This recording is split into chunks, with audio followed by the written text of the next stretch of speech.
যখনই কিনা ভূত এফএমে কোনো ডাক্তার আসেন বা কোনো মেডিকেল স্টুডেন্ট আসেন, তখনই আপনারা একটু নড়ে চড়ে বসেন এবং মনে করেন যে হ্যাঁ, আজকে তো ভূত এফএম জমজমাট হবে। হ্যাঁ, আপনাদের সেই কথা অনুযায়ী 4 বছর পূর্তির পরে প্রথম যে ভূত এফএমের এপিসোড, সেই এপিসোডটি শুরু করছি হসপিটালের একটা গল্প দিয়ে, যেটা অনেকই অন্যরকম।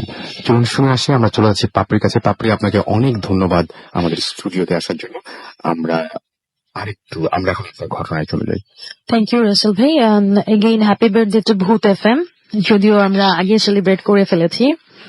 তো আমি পাপড়ি এসেছি ধানমন্ডি ভূতগুলি থেকে। তো রাসেল ভাই, আমি একটা ঘটনা যেটা শেয়ার করতে চাচ্ছি। ঘটনাটার আগে একটা ছোট্ট ডেসক্রিপশন দিই যে মাঝে আমি ঘটনাটা নিয়ারবাই 2010 এর দিকে, ঠিক আছে, আমার একটা বিষয় হয়েছিল যে আমি ঘুমলেই প্রচন্ড রকমের নাইটমেয়ার হতো। আমি ভয়ঙ্কর স্বপ্ন, সেটা স্বপ্নগুলো এরকম ছিল, ইউজুয়ালি আমরা অনেক ভয়ঙ্কর স্বপ্নই দেখি, কিন্তু আমার স্বপ্নগুলো ম্যাক্সিমামই থাকতো হসপিটাল রিলেট। লাইক আমি কোনো একটা লাশ কাটা ঘরে চলে গেছি, কোনো একটা হসপিটালে গেছি, দৌড়চ্ছি, কোনো সিঁড়ি পাচ্ছি না, এন্ড দ্যাট ইজ হসপিটাল। ঠিক আছে, স্বপ্নগুলো এতটাই ভয়ঙ্কর থাকতো যে সকালে ওঠার পর আমার মনটা অনেকটা খারাপ হয়ে থাকতো, বা আমার অনেক সময় ভুলে যাই, বাট স্বপ্নগুলো আমাকে খুব অনেক বেশি পেইন করতো। তো এভাবে চলছিল একটা সময় 2010-এ। আমার আম্মু হঠাৎ করে, আম্মু অসুস্থ ছিলেন, তো আম্মুকে হসপিটালাইজড করা হয় ঢাকার নাম করা কোনো একটা হসপিটালে, আমি নামটা বর্তমানে বলছি না। আম্মুকে হসপিটালাইজড করা হয়, আম্মু ওয়াজ ইন সিসিউ। তো রাতে ইউজুয়ালি আমি আর আমার পুষ্প আপু ছিলাম। রাতের 2:30 বা 3টে হবে, আম্মু তখন হসপিটালে। আমি ভেতর থেকে আমার চাচা আমেরিকা থেকে কল করেছে, কথা বলার জন্য বের হয়ে এসেছি। বলতে বলতে করিডোর একটা সাইডে যে দাঁড়াই, এবং অনেকটা আপসেট ছিলাম, সারাদিনের বিষয়গুলো ওলট পালট করে ভাবছি। আম্মু সেদিন একটা বিষয় যে একটু ভালো, অনেক মন্দের মধ্যে ছোট্ট একটা ভালো ছিল যে আম্মু 22 দিন পরে কোমা থেকে রিকভারি করে এবং সে সেদিন তাকায়। হ্যাঁ, তো যাক, কথা বলে আমি দেখলাম, আমি ছিলাম 3rd ফ্লোরে, 4 তলায়। আমি 2 তলার দিকে দেখলাম নিচের দিকে কোনো একটা বাড়িতে প্রোগ্রাম হচ্ছে, সেটা দেখার জন্য ভাবলাম হয়তো ওই পাশটাতে যে দাঁড়াই। That time was November last. তো আমি যাওয়ার জন্য আমি 4 তলা থেকে এলিভেটর ইউজুয়ালি করতে চাইলাম যে আমি এলিভেটরেই চলে যাই, আর্লি চট করে যে আসতে পারবো। এলিভেটর প্রেস করলাম, আসলে আমি ঢুকে গেলাম এবং দেখলাম যে এলিভেটরটা উপরের দিকে উঠে যাচ্ছে। অনেক সময় হয় লিফটের প্রবলেম হতে পারে, অনেক কিছুই উপরে উঠে গেছে। যাচ্ছি, এটা আমি 7 তলা পর্যন্ত গিয়েছে, 8 তলা পর্যন্ত গিয়েছে, 7th লিখে এটা ওপেন হলো। আমি নেমে আসলাম। নেমে আসার পরে আমি ভাবলাম প্রবলেম হচ্ছে, যেহেতু একবার নেমে আমি আবার ভেতরে ঢুকি, কেননা হয় এরকম অনেক সময়, রাতে কোনো লিফট ম্যান নেই, সবচেয়ে বড় বিষয়। তো এরপরে আমি নামলাম, বের হয়ে আমি আর লিফটটা অফ করতে পারছি না, ডোরগুলো ক্লোজ হচ্ছে না। তো ভাবলাম যে অনেকটা হয়তো লেট হয়ে যাবে, আমি আপুকে একা রেখে এসেছি, আমি হেঁটেই না হয় সিঁড়িটাই ইউজ করি। আমি নেমে যাওয়ার জন্য যাব, এখন প্যাসেজের এ পাশ ও পাশ কোনো পাশে আমি কোনো না সিঁড়ি, কোনো ডোর, না নেমে যাওয়ার মতো কোনো স্কোপ রাস্তায় দেখতে পাচ্ছি না, ইভেন সেখানে অন্য কোনো রুমও পাচ্ছি না। তো একটু এগিয়ে যাওয়ার পরে আমি দেখলাম যে নর্মালি অন্যান্য ফ্লোর গুলা যেরকম হয়, রাতে 3টে বাজে মনে হয় না যে লিফট, হসপিটাল করিডোর গুলো এতটা ক্রাউডি থাকার কথা। ঠিক আছে, সেটা তবে 2-4 জন অ্যাটেন্ডেন্স থাকে, কেউ না কেউ থাকেই। ওইখানটাতে আসলে কাউকেই দেখতে পাচ্ছিলাম না। আমি খানিকটা এগিয়ে গেলাম, যাওয়ার পরে দেখি যে একটা ওয়ার্ড টাইপের কেউ আছে, কিছু আছে ওইখানে ভেতরে, 4 থেকে 5 জন হয়তো বা পেশেন্ট বেডে ঘুমোচ্ছে তারা। তো আমি ভাবলাম হ্যাঁ ঠিক আছে, অন্য একটা ওয়ার্ডে আমি হয়তো ভুল করে চলে এসেছি, যে সাইডটাতে আমার আগে আসা হয়নি। এরপরে আমি আরেকটু এগিয়ে গেলাম, দেখলাম যে কোনো একটা বেডের মধ্যে 2 জন ডক্টর, আর একজন ডক্টর হয়তো তার সাইডে একজন হেল্প করার মতো কেউ ছিলেন। 2 জন ডক্টর এবং একজন পেশেন্ট, বয়স্ক একজন পেশেন্টকে কোনো একটা কিছু পায়ের দিকে কোনো একটা কিছু করছে, সম্ভবত সিভিলাইন বা এই ধরনের কিছু একটা করার চেষ্টা করছে। আচ্ছা, এটা অনেকের বোঝার জন্যই বলছি, এটা যদি আরেকটু সহজ করে বলতেন যে পায়ে কি হচ্ছিল জিনিসটা। পায়ের বিষয়টা হচ্ছে, অনেক সময় কারোর হাতে যদি ভেইন বা অন্য কোনো আর্টারিতে ভেইন না পাওয়া যায়, তখন পায়ের অথবা এমন কোন ঘাড়ের এখানে এমন কিছু সিভিলাইন করার মোটা টাইপের ভেইন বা এই ধরনের কিছু থাকে, যেটাতে সিভিলাইন করতে ইজি হয়, যেটা আমি আমার বাবাকে করতে দেখেছিলাম, যার কারণে বিষয়টা জানি। তো ওই পায়ের দিকে ঝুঁকে কিছু একটা করছে, আমি দেখছি এবং আমার বিষয়গুলো ভাবছি যে আমি তো এগুলো আগেও দেখেছি। খারাপ লাগছিল, নার্ভাস লাগছিল। এরপর আমি একটু ভালো করে খেয়াল করার পর দেখলাম যে আসলে সিভিল লাইন করা একটা পেশেন্ট, দ্যাট মিনস এটা কোনো ওটি রুমও না, তাহলে তারা করছে এটা কি? ওয়ার্ডের মধ্যে করছে। হ্যাঁ, এটা ওয়ার্ডের মধ্যে, General এটা ward. ওয়ার্ডের মধ্যে জেনারেলি এভাবে করে না। রাইট। ইভেন তার আছে, তারপরেও হয়তোবা কোনো পুয়ার পেশেন্ট হতে পারে, তার হাতে কোনো না ক্যানোলা, না একটা স্যালাইন, ইভেন কোনো মনিটর তো নাই, সেটা নাই বললাম। ওটা দেখে আমি অনেকটা ভয় পেয়ে যাই, মানে কি হচ্ছে তাহলে, মানে এখানে ভয়ঙ্কর কিছু হচ্ছে সেটা না, তার পায়ে কোনো একটা কিছু করা হচ্ছে, মানে কোনো একটা ভেইন বা কিছু খোঁজার চেষ্টা করা হচ্ছে। পরে হঠাৎ আমি আসলে দেখতে দেখতে এতটাই কাছে চলে গিয়েছিলাম, আমি খেয়াল করিনি তাদের থেকে হয়তো আমি 4-5 হাত দূরে আছি। একটা সময় তার একজন আমাদের তাকে বলে, এদিকে কি, এবার ধমক দিয়ে ওঠে, হাতে তাদের যে নাইফ বা কিছু ছিল বা কিছু একটা ছিটকে আমার গায়ে আসে। তা আমি এটা দেখে মানে ওইখান থেকে তড়িঘড়ি করে দৌড়, কারণ ওইখানে দাঁড়ানোর মতো মানে ওই শক্তিটা আমার ছিল না। দৌড়ে আসছি, আমি ভাবছি এমন না যে আমার পেছনে কেউ আমাকে ধাওয়া করে আসছে, সেটাও না, আমি এমনি দৌড়ে চলে এসেছি এবং আমার পিছিয়ে কেউ আসেও না। এসে সেম আমি কোনো সেই এলিভেটরটা যেটা ওপেন হওয়া ছিল সেটাও আমি পাচ্ছি না এখানে। আমি সিঁড়িটা এখানে হাঁটাতে কিছুই পাচ্ছি না। একটা সময় আমি লাস্টে দেখলাম একটা উইন্ডো টাইপ বা এই ধরনের কিছু, আমি ওইটার মধ্যে হুমড়ি খেয়ে জাস্ট পড়ে গেলাম।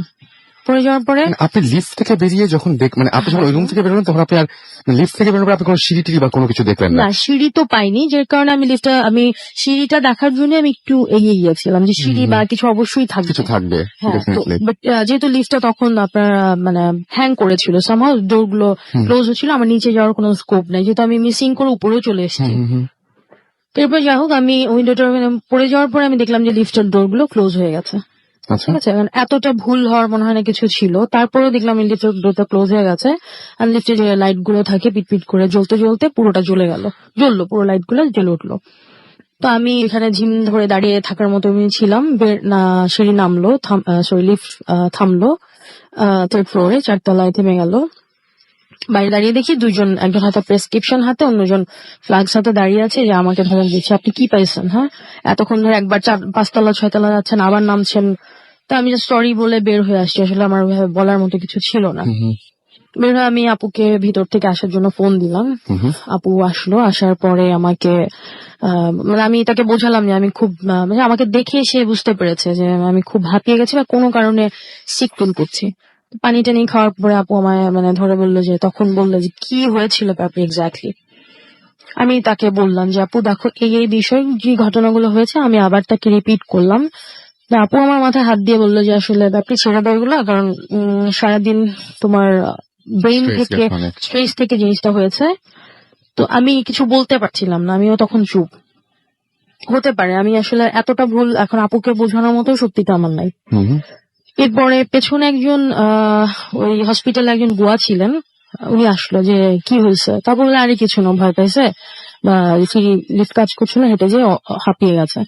তো বুয়া বলে আমি সবই শুনছি, আমাকে আসলে আপনি এখানে কেন গেছেন।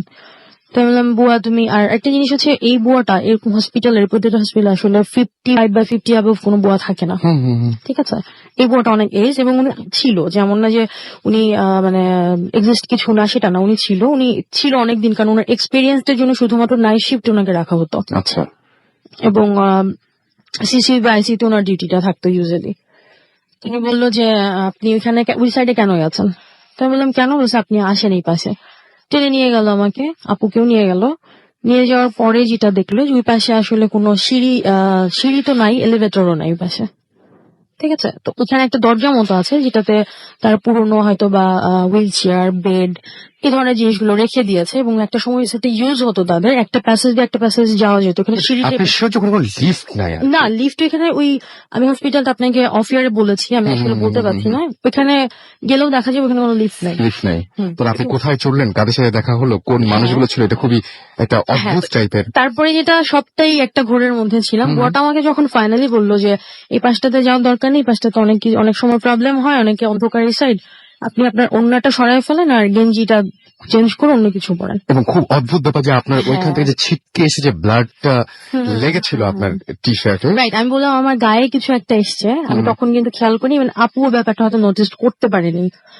এরপরে আমি দেখলাম আমার গায়ে অনেকখানি ব্লাড লেগে আছে, অনেকখানি, যেটা যে কোনো কিছু থেকে ঘষা লেগেছে বা কোনো পোকা টোকা থেকে সেটা না, অনেকখানি ব্লাড এবং উন্নাতে।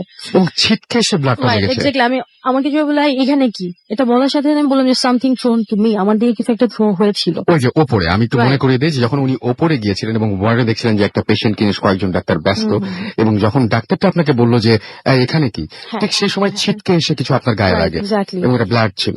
ব্লাড ছিল এবং ওটা আমি তখন খেয়াল করতে পারিনি। এরপরে আমি ফাইনালি যেটা বললাম যে আমি আমার ওনাটা চেঞ্জ করতে হয়েছে, টি শার্ট ওই রাতে আমার পক্ষে চেঞ্জ করাটা পসিবল ছিল না। আমি চলে আসি। চলে আসার পরে আমার রাতে যেটা হয় যে আমি খুব সহজে কিছু ভুলে যাই না, কিন্তু সেদিন প্রচন্ড ব্যথা হয় মাথায়, তারপর আমি ঘটনাটা পুরোপুরি ভুলে যাই। পরদিন একটা ঘুমের পর আমি ঘটনাটা ভুলে যাওয়া, যেটা আমি নাইটমেয়ার হলে আমি ভুলতে পারি না, এরকম একটা ঘটনা আমি ভুলে যাই।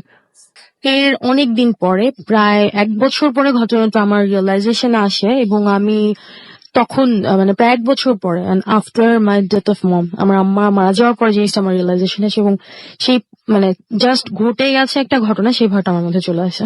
তখন আমি কোয়ারি করি যে এখানে একজন ডক্টর ছিলেন, ডক্টর নাম আমি আপনাকে বলেছি হয়তো, উনি খুব খুব ম্যানকাইন্ড টাইপের একজন পার্সন ছিলেন, যিনি বিল্ডিংটা শুরু হওয়ার স্টার্টিং এ ছিলেন, এবং যে ফ্লোরটা আমি আপনাকে বলেছি 8 তলা সম্ভবত, সেখানে কোনো 8 ফ্লোর এখানে নাই, 7 তলা অব্দি আপনার ছাদ আছে, যেটা খুব গরিব পেশেন্ট কেউ থাকলে তাদেরকে এখানে নেওয়া হয়। হোয়াইট ছিলেন, রাইট?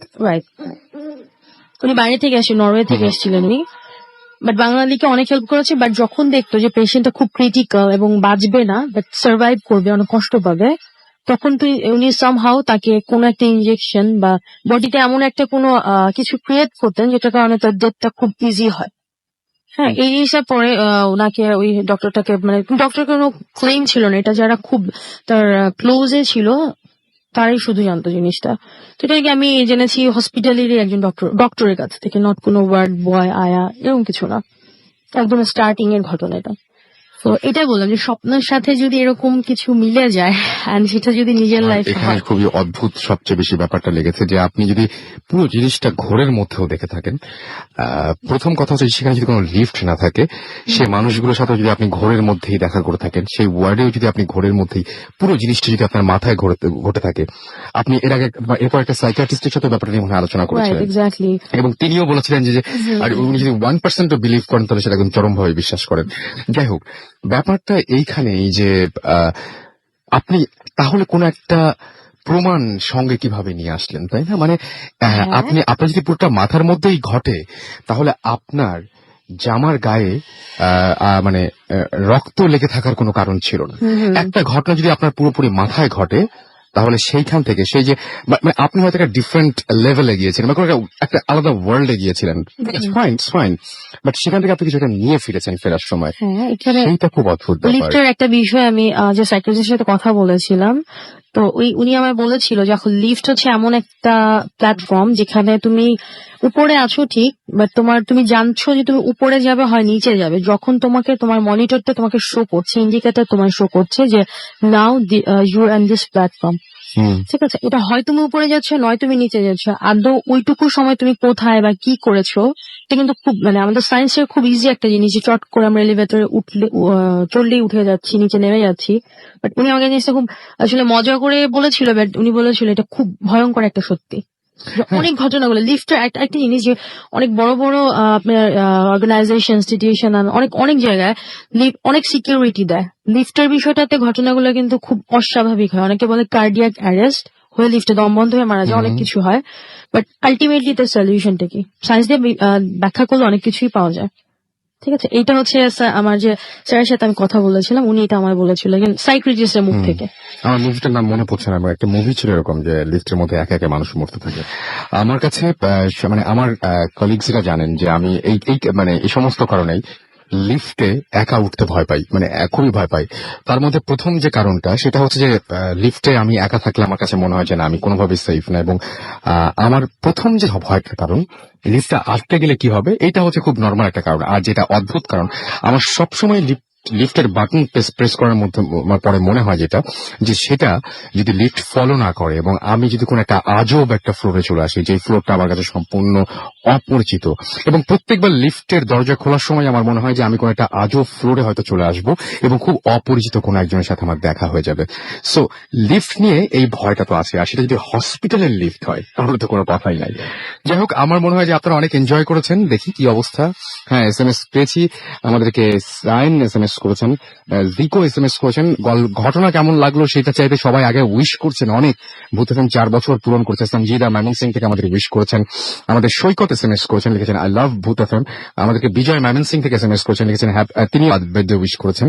আমাদেরকে আমরিন চট্টগ্রাম থেকে SMS করেছেন এবং তিনি বলছেন আজকে ভূত এফএম আচ্ছা তিনিও উইশ করেছেন আর কি। আমাদেরকে সোনারমি চট্টগ্রাম থেকে ময়মনসিং থেকে SMS করেছেন এবং তিনি বলছেন ফার্স্ট যে স্টোরিটা সেটা দারুণ লেগেছে। আমাদেরকে ফুর্তি নুহাস এবং নিপুণ তারা বলছেন উই আর এনজয়িং।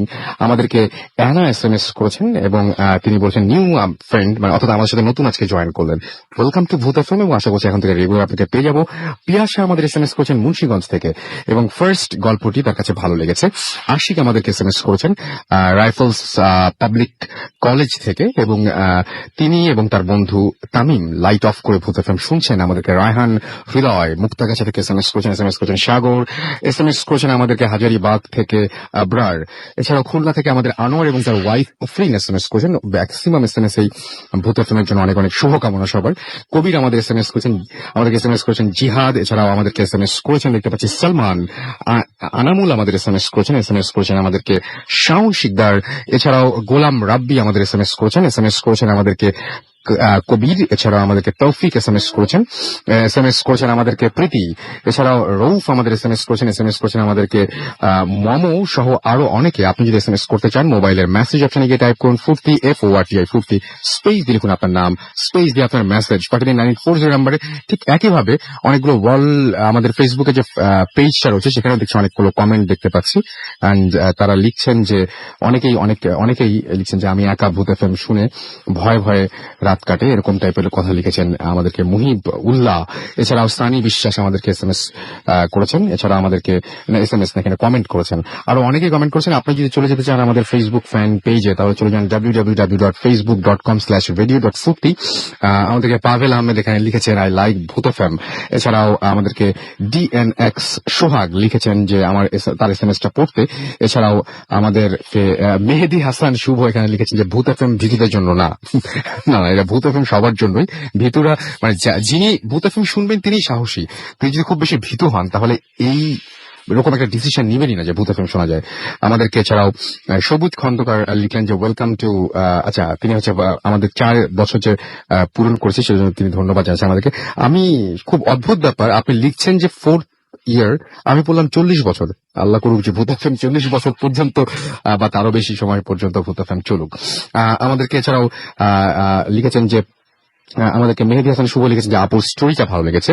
এছাড়াও দেখতে পাচ্ছি আমাদেরকে অর্ক লিখেছেন এখানে লিখেছেন। এছাড়াও আমাদেরকে লিখেছেন যে কাভার ফটোটা অনেক ভালো লিখেছেন শাহেদ হাসান অর্ণব সহ আরো অনেকের পোস্ট এখানে রয়েছে। আমি একে একে নিশ্চয়ই সবগুলো পোস্ট করার চেষ্টা করব। চলে যাব এখন একটা ছোট্ট বিরতিতে এবং বিরতির পরে আবারও ফিরে আসবো। সেই পর্যন্ত আমাদের সাথে থাকুন। স্টে টিউন টু রেডিও ফুর্তি এন্ড ডোন্ট স্টপ। তো ফুর্তি তার আগে জানিয়ে দিই আজকে আমাদের এই মানে ভূত এফএম চলছে এবং ভূত এফএম 4 বছরের প্রথম এপিসোড আজকে। আমি রাসেল আছি সাথে, আমার সাথে রয়েছে মাসুম এবং আমাদের ভূত এফএম টিম পুরোটা এখানে রয়েছে এবং সুবাইয়াও রয়েছে আমাদের সাথে। সো চলে যাচ্ছে ছোট্ট বিরতিতে, আমাদের সাথে থাকুন, কোথাও যাবেন না। স্টে টিউন টু রেডিও ফুর্তি এন্ড ডোন্ট স্টপ।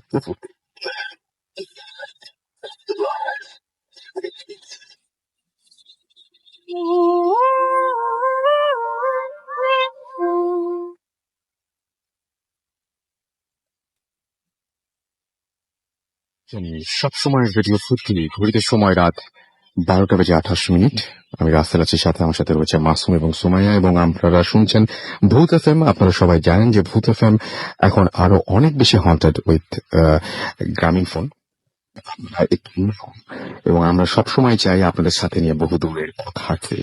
যাই হোক, আমরা চলে যাব ঘটনায় এবং তারপরে একে একে আপনাদের পাঠানো SMS বা সবকিছু পড়বো। একটা ছোট্ট ঘটনায় যাচ্ছি, যে ঘটনাটি পাঠিয়েছেন আমাদের কাছে সারা, এবং তিনি মিরপুর থেকে ঘটনাটি পাঠিয়েছেন। আমি ঠিক তিনি যেভাবে লিখেছেন এক্স্যাক্টলি সেইভাবে আমি পড়ার চেষ্টা করছি।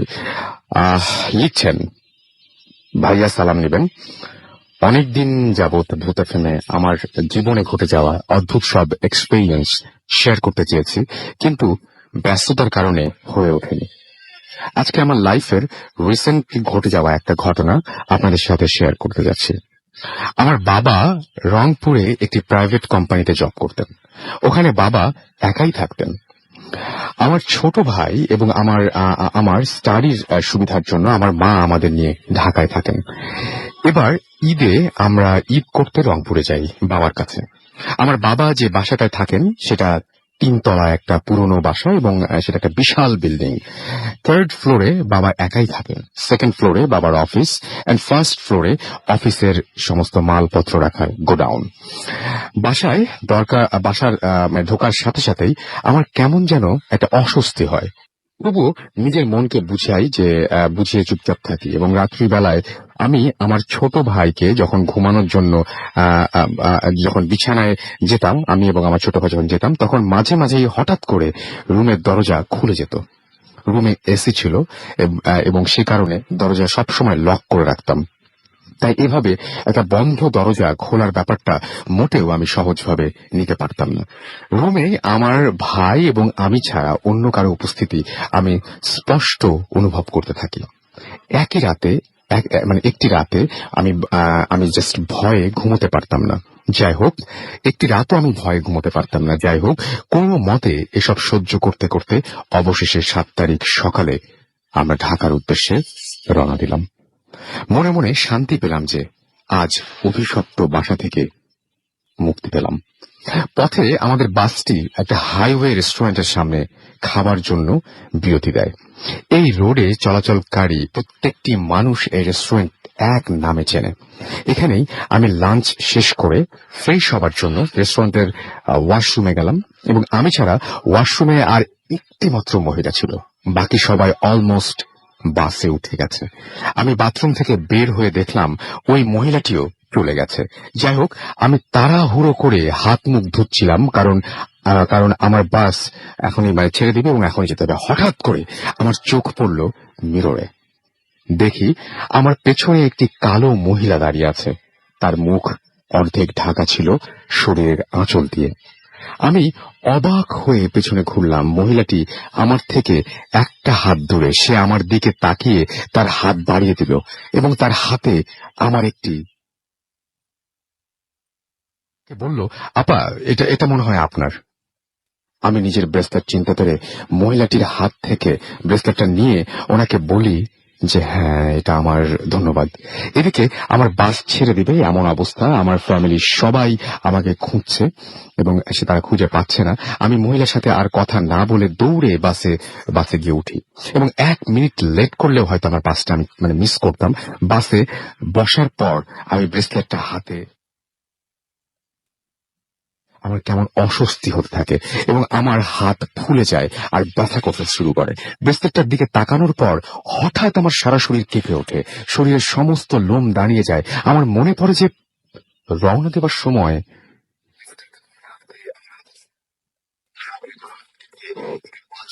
রেখে এসেছে। তারপর এটা ওখান থেকে নেওয়া হয়নি, এবং এটা এলো কিভাবে? তাহলে এই মহিলা কিভাবে এটা পেল, আর এই মহিলাটাই বা কে?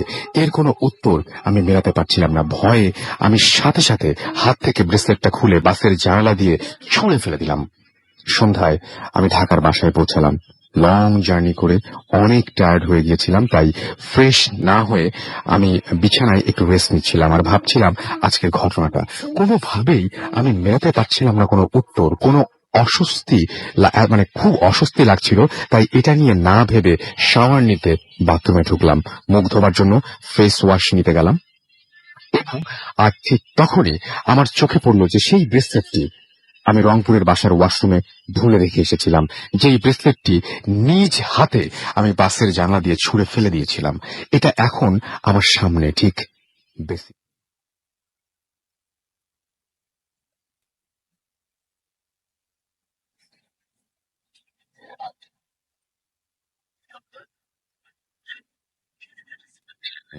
কিন্তু আমার অবস্থা দেখে বিশ্বাস করতে বাধ্য হলেন। মা দোয়া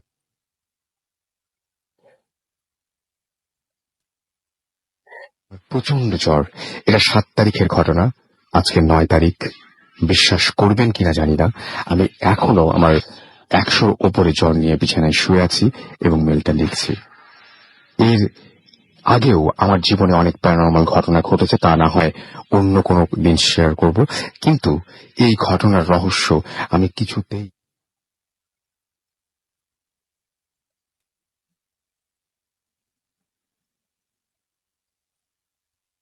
তারা অনার্স ফার্স্ট ইয়ার, মিরপুর 1। আপনাকে অনেক ধন্যবাদ আপনার চমৎকার ঘটনার জন্য। আমরা চলে যাচ্ছি কিছু SMS এ। আমাদেরকে সোবাহান SMS করেছেন এবং আমাদেরকে SMS করেছেন দেখতে পাচ্ছি কষ্টের অথই সাগর, এবং আমাদেরকে SMS করেছেন আচ্ছা, তিনি বলেছেন যে গতকাল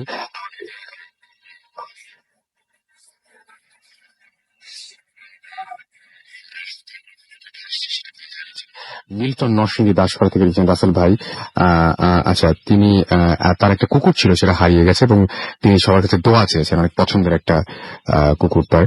সুমন আমাদেরকে সিলেট থেকে লিখেছেন, এছাড়া আমাদেরকে লিখেছেন কায়েস, আমাদেরকে লিখেছেন রায়হান ঢাকা থেকে, শুভ্র আমাদের চট্টগ্রাম থেকে SMS করেছেন মিথুন কাঁঠালবাগান থেকে, এছাড়া গোলাম রাব্বি আমাদের SMS করেছেন আমাদেরকে সুমন, আচ্ছা সোবাহান, এছাড়াও আমাদেরকে আরো অনেকে SMS করেছেন। এখানে দেখতে পাচ্ছি ফেসবুকে অনেকে পোস্ট দিচ্ছেন, সেগুলো নিয়ে একটু পরে আসছে। আমরা আরেকটা ঘটনা যাব। আমাদের সাথে এখানে জয়েন করেছেন কলকাতার একজন বন্ধু, যিনি আমাদের রেগুলার লিসনার।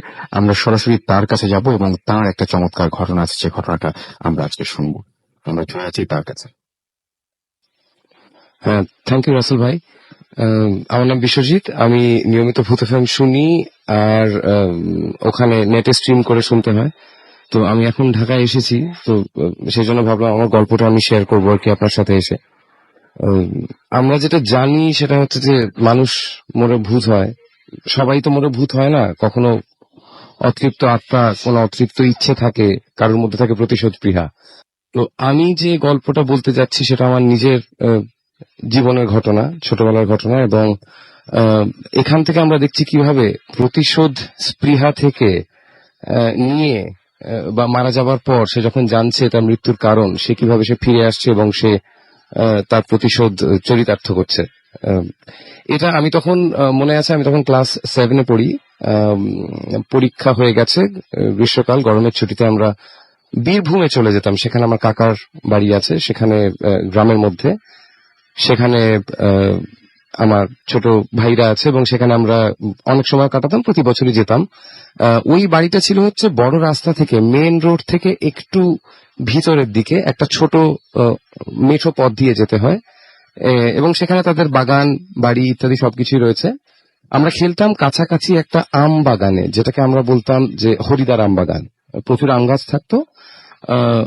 আম গাছ নিয়ে ওই ওই ওই জায়গাটা নিয়ে বেশ কিছু গল্প আছে, বাট আমরা দিনের বেলা যেতাম এবং সন্ধ্যের পর সেদিকে আমরা পা মারাতাম না পারতপক্ষে। তো ওইখানে একটু অল্প দূরে, একটু আলপথ পেরিয়ে যেতে হতো, একটা শ্মশান ঘাট ছিল, যেখানে ছিল একটা পুরনো প্রাচীন কালী মন্দির। সেখানে পুজো হতো বিভিন্ন সময়। পুজোর সময় লোকজন যেত সেখানে, অন্য সময় বড় একটা ভিড় করতো না। তো ওইখানে একজন আড়তদার থাকতেন, যিনি অসুস্থ হয়ে পড়েন এক সময়। তো আমরা এবং সেখানে সেই সময় কোনোভাবেই অনেক চিকিৎসা তাকে করানো হয়, কলকাতায় এনে চিকিৎসা করানো হয়, কোনোভাবেই তার রোগ সারানো সম্ভব হচ্ছিল না, এবং ডাক্তাররা সবাই জবাব দিয়ে দিয়েছিল যে একে আর বাঁচানো সম্ভব না। তো কুসংস্কার মনে হতে পারে, সেই সময় এক তান্ত্রিক সেই জায়গায় আসে এবং সেই শ্মশান ঘাটে সে আস্তানা গাড়ে, এবং সে অ্যাপারেন্টলি বলে যে এটা তার পক্ষে সে সারিয়ে তুলতে পারে আর কি। এবং সেও বহুদিন ধরে চেষ্টা করতে থাকে, জলপড়া ইত্যাদি করে। এগুলো আমি নিজে কোনোদিনই বিশ্বাস করতাম না, আজও হয়তো পুরোপুরি করি না। এবং সে যখন কোনো রাস্তায় পাওয়া যায় না তাকে বাঁচিয়ে তোলার, তখন বলে যে এটাকে কি একটা বলে, এটার একটা নাম আছে, এটাকে বোধহয় বলে জলপোড়াই বলে, যে একটা কি থাকে না, যে একটা ডাব থাকে, সেই ডাবটাকে খুলে নিয়ে ওপরটাকে কেটে ডাবের সেই পানি ভর্তি ডাবটাকে নিয়ে রাতের বেলা নিশি ডাকা, রাইট, নিশি ডাকা, হ্যাঁ। তো সেটাকে নিয়ে শহরের মধ্যে বা গ্রামের মধ্যে সে চলতে থাকে, এবং যার নাম ধরে ডাকে সে যদি সাড়া দেয় তখন সেই ডাবের মুক্তি বন্ধ করে দেওয়া হয়, এবং তখন বলা যায় যে তার যে প্রাণ শক্তি সেটা নাকি তার মধ্যে সঞ্চারিত হয়, এবং সেই ডাবের পানি যদি তাকে খাইয়ে দেওয়া যায় তাহলে সে নাকি জীবন ফিরে পায়। এটা কারোর কাছে কুসংস্কার হতে পারে, কেউ বলতে পারেন এগুলো বুঝলো কি গল্প, বাট আমি যেটা বলছি সেটা একেবারেই মানে সামনে চোখে দেখা ঘটনা। তো এইভাবে তারা সেই তান্ত্রিকের শরণাপন্ন হয়, এবং সেই তান্ত্রিক বলে যে কোনো একদিন রাতে সে নাকি এইভাবে বেরোবে। তো আমরা তো সবাই খুব সাবধানে থাকতাম, আমাদের বলে দেওয়া হয়েছিল যে তোমরা রাতের বেলা কেউ ডাকলে সাড়া দেবে না, এবং এক শনিবারের রাত ছিল যেদিন বলা হয়েছিল সে নাকি গ্রামের মধ্যে এইভাবে বেরোবে আর কি।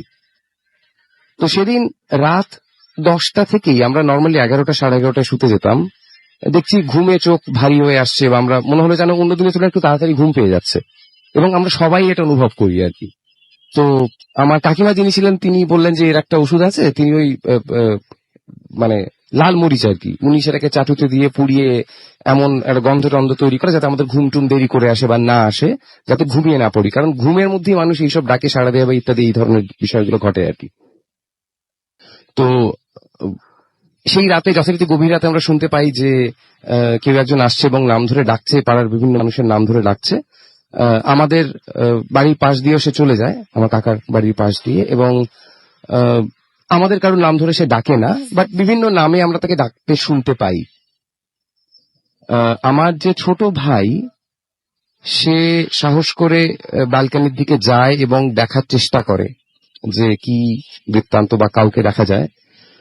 খুব অদ্ভুত বিষয় যে মানবীয় বা মানুষের শরীরধারী কাউকে দেখা যায়নি, যেটা দেখা যায় সেটা হচ্ছে যে একটা চতুষ্কোণ বস্তু, যেটা এবং সিঁদুর এবং তেল মাখা, খুব চকচকে, তার মাথায় একটু জটাধারী মাথা আর কি, এবং চারকোনা সেটি, এবং সেটি এত স্মুথলি যাচ্ছে রাস্তা দিয়ে যে মনে হচ্ছে অলমোস্ট যে মাটি থেকে উঠে সেটি যাচ্ছে আর কি, হাওয়ায় ভেসে, অনেকটা অলমোস্ট হাওয়ায় ভেসে যাচ্ছে, এরকম একটা ভাবে যাচ্ছে আর কি, সেইটি দেখতে পায়।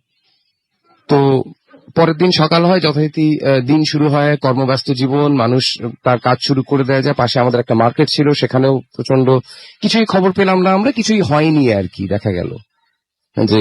তো আমরা তখন কয়েকজন মিলে বেরোলাম দেখার জন্য যে আসলে কি হয়েছে, যে আমরা দেখে আসি যে কেউ আসলেই মারা গেল কিনা, নাকি সেরে উঠলো কিনা, যে আড়তদার যে অসুস্থ হয়ে পড়েছিল। তো আমরা ওই যে আমবাগানটিতে খেলতে যেতাম, হরিদার আমবাগান যেটাকে বলা হতো, সেখানে গিয়ে হঠাৎ করে জানতে পারলাম যে তিনি আগের দিন রাত্রে মারা গেছেন। তিনি মারা গেছেন এবং তার হার্ট অ্যাটাক হয়েছে। তিনি সুস্থ সবলই ছিলেন, এবং আমরা গিয়ে দেখলামও সেখানে তার মৃতদেহ রয়েছে, সাদা ফ্যাকাশে হয়ে গেছে, এই হচ্ছে ব্যাপার। তো তিনি এবং সবাই এসেছে, এবং তিনি ওই গ্রামের ছিলেন না, পাশের গ্রামের ছিলেন বেসিক্যালি, এবং সেখানে অনেকেই তান্ত্রিকের আসার কথা জানেন না, এবং তান্ত্রিক সেই রাতে সেই গ্রামে পাশের গ্রামে গেছেন কিনা সেটাও আমরা আর কিছু বলিনি। সেটা দেখে আমরা সেটা দেখে ভয় পেয়ে তাড়াতাড়ি চলে আসি। আর তারপরে যেটা হয়েছিল, ওই যে আড়তদার যিনি অসুস্থ হয়ে গিয়েছিলেন, তার নামটা আমার মনে পড়ছে না এখন, তিনি আস্তে আস্তে সুস্থ হতে থাকেন। তো আমরা ভাবলাম হয়তো তান্ত্রিকই এই কাজ করেছে। দিন 7 বাদে বিদ্যুৎ স্পৃষ্ট হয়ে তিনি মারা যান। আচ্ছা, আমার এই মুহূর্তে মনে পড়ছে না, হয় বজ্রাঘাতে তার মৃত্যু অথবা বিদ্যুৎ স্পৃষ্ট হয়ে তার মৃত্যু হয়, কিন্তু খুব অস্বাভাবিক, মানে মৃত্যু স্বাভাবিক, খুব অস্বাভাবিকভাবে দুর্ঘটনাগ্রস্ত হয়ে তিনি মারা যান। এবং তাকে যে বাঁচিয়ে তোলার ব্যাপারটা ছিল সেটা আসলে সফল হয়নি, কারণ একেবারেই 7 দিনের ভেতরে পাশের গ্রামে হরিদা মারা গেলেন, এবং তারপরে এই যার চিকিৎসা চলছিল তিনিও আসলে দুর্ঘটনাগ্রস্ত হয়ে মারা যান আর কি। এখন এর কিছু জিনিস আমাদের জীবনে ঘটে যার বুদ্ধিতে ব্যাখ্যা মেলে না। আমি জানি না এটা কতটা তান্ত্রিক, কতটা দৈব, কতটা কাকতালীয় ঘটনা, বাট এটা আমার নিজের অভিজ্ঞতা থেকে বললাম, ঘটেছিল। এবার শ্রোতা যারা শুনছেন তাদের খুশি হবে। না, আমার কাছে সবচেয়ে আজব লাগলো যে আমি এই শেপটার কথা বা এই ব্যাপারটা নিয়ে আমি জানতাম না, নিশি ডাকার যে কথাটা বললেন। যাই হোক, পুরো পরিচয়টা সবাইকে দিলাম না। আমরা শুনলাম একটা চমৎকার ঘটনা এবং আমরা একটা ছোট্ট বিরতিতে যাব। আমাদের সাথে থাকুন, কোথাও যাবেন না। এবং একটু পরে আমরা ফিরে আসছি আরো আপনাদের। আচ্ছা, অনেক SMS রয়েছে, আমি SMS পড়ি। আমাদেরকে বনি SMS করেছেন ডিএমসি থেকে, ঢাকা মেডিকেল থেকে। অমিত চৌধুরী আমাদের SMS করেছেন ফার্মগেট থেকে। খালেদ আমাদেরকে SMS করেছেন এবং তিনি বলছেন যে স্টোরিটা সুপার ডুপার। আমাদেরকে SMS করেছেন দেখতে পাচ্ছি আহমেদ শিকদার গোপালগঞ্জ থেকে আমাদেরকে SMS করেছেন ইমা। এছাড়া আমাদেরকে আনোয়ার মিরপুর 11 থেকে SMS করেছেন এবং বলছেন কেমন আছেন। মনির আমাদেরকে SMS করেছেন কোনাবাড়ি গাজীপুর থেকে এবং তিনি লাইট অফ করে ভূত FM শুনছেন। আমাদেরকে SMS করেছেন রকিবুল এবং তার কাছে এখনো পর্যন্ত ভয় করছে না, তিনি লিখে জানিয়েছেন। খালেদ আমাদের SMS করেছেন এবং তিনি বলছেন যে স্টোরিটা সুপার ডুপার। আমাদেরকে আহমেদ শিকদার অ্যালিন SMS করেছেন আমাদেরকে আরো অনেকেই। সোহাগ আমাদের SMS করেছেন নারায়ণগঞ্জ থেকে। আচ্ছা, আমাদেরকে SMS করেছেন শিমুল, তিনি ভূত FM অনেক পছন্দ করেন, সেটা লিখেছেন। দেবদাস আমাদের SMS করেছেন এবং আমাদেরকে SMS করেছেন দেখতে পাচ্ছি রাব্বি, তিনি ক্লাস 9-এ পড়েন। আমাদেরকে আচ্ছা, বরিশাল থেকে আরেকজন রাব্বি SMS করেছেন, তিনি লিখেছেন আই লাভ ভূত FM এবং তিনি অনেক ভয় পেতে চান। বাঁধন আমাদের SMS করেছেন রাজশাহী থেকে এবং তিনি ভূত FM এর জন্য অনেক উইশ করেছেন। আমাদেরকে SMS করেছেন দেখতে পাচ্ছি ইলা। এছাড়াও মিমি আমাদের SMS করেছেন খুলনা থেকে এবং তিনি বলেন যে ভয় লাগে তো। আমাদেরকে কবির জিঞ্জিরা থেকে SMS করে লিখেছেন নাইস। আমাদেরকে এছাড়াও SMS করেছেন দেখতে পাচ্ছি আপন সাহা এবং তিনি বলছেন স্টোরিটা খুব ভালো লাগলো। রোমেল আমাদের SMS করেছেন, লিখেছেন হ্যাপি বার্থডে ভূত FM। আমাদেরকে রনি যশোর থেকে SMS করেছেন আমাদেরকে বিপ্লব এবং তিনি লিখেছেন আই লাভ ভূত FM।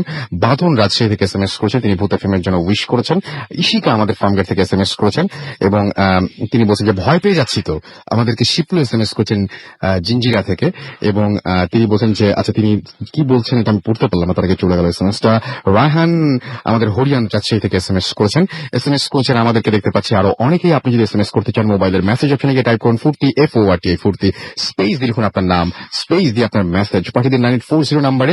এছাড়া আরো অনেকেই ফেসবুকে আমাদেরকে বিভিন্ন কমেন্ট করছেন, সেগুলো আমরা একটু পরেই পড়বো। আপনাদের ছোট বিরতি যাচ্ছি, বিরতির পরে আবার ফিরে আসবো। কোথাও যাবেন না, আমাদের সঙ্গেই থাকুন। স্টে টিউনড ফর রেডিও ফুর্তি এন্ড ডোন্ট স্টপ দ্য ফুর্তি।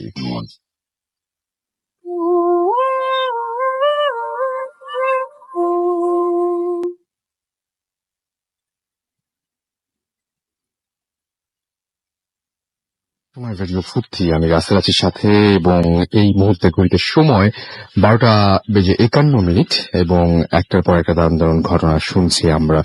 আমি দেখতে পাচ্ছি যে ফেসবুকে অনেকেই আমাকে এখানে কমেন্ট করেছেন। অনেকেই মহসিন মুন্সি আমাদের বলেছেন যে গল্পটা অনেক তার কাছে ভালো লেগেছে।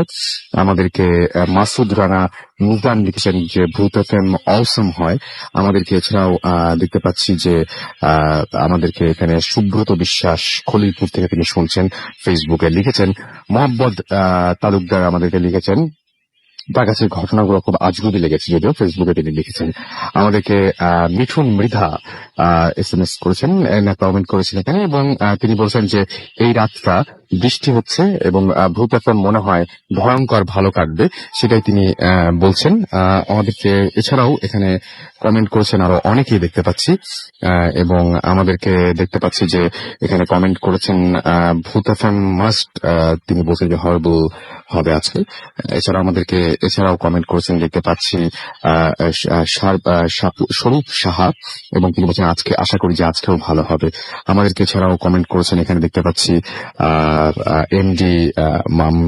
এমডি কি মামুনরা আরজে, ওকে। আমাদেরকে আলামিন ভালো মানুষ আমাদেরকে এখানে কমেন্ট করেছেন। এছাড়াও কমেন্ট করেছেন আমাদেরকে দেখতে পাচ্ছি কুলসুম আক্তার শ্রাবণী এবং অনেক ভালো হবে আজকের ভূত FM, তিনি তাই লিখেছেন। এবং তাপস চন্দ্র আমাদেরকে লিখেছেন যে ওয়েট করছি ভূত FM, বেশ আগের এখানে কমেন্ট করাটা আর কি। আমাদেরকে আফরোজা মিথিলা এখানে কমেন্ট করেছেন। এছাড়াও কমেন্ট করেছেন সুপ্ত রাহান হিমু, লিখেছেন অনেক ভয়ঙ্কর ছবি।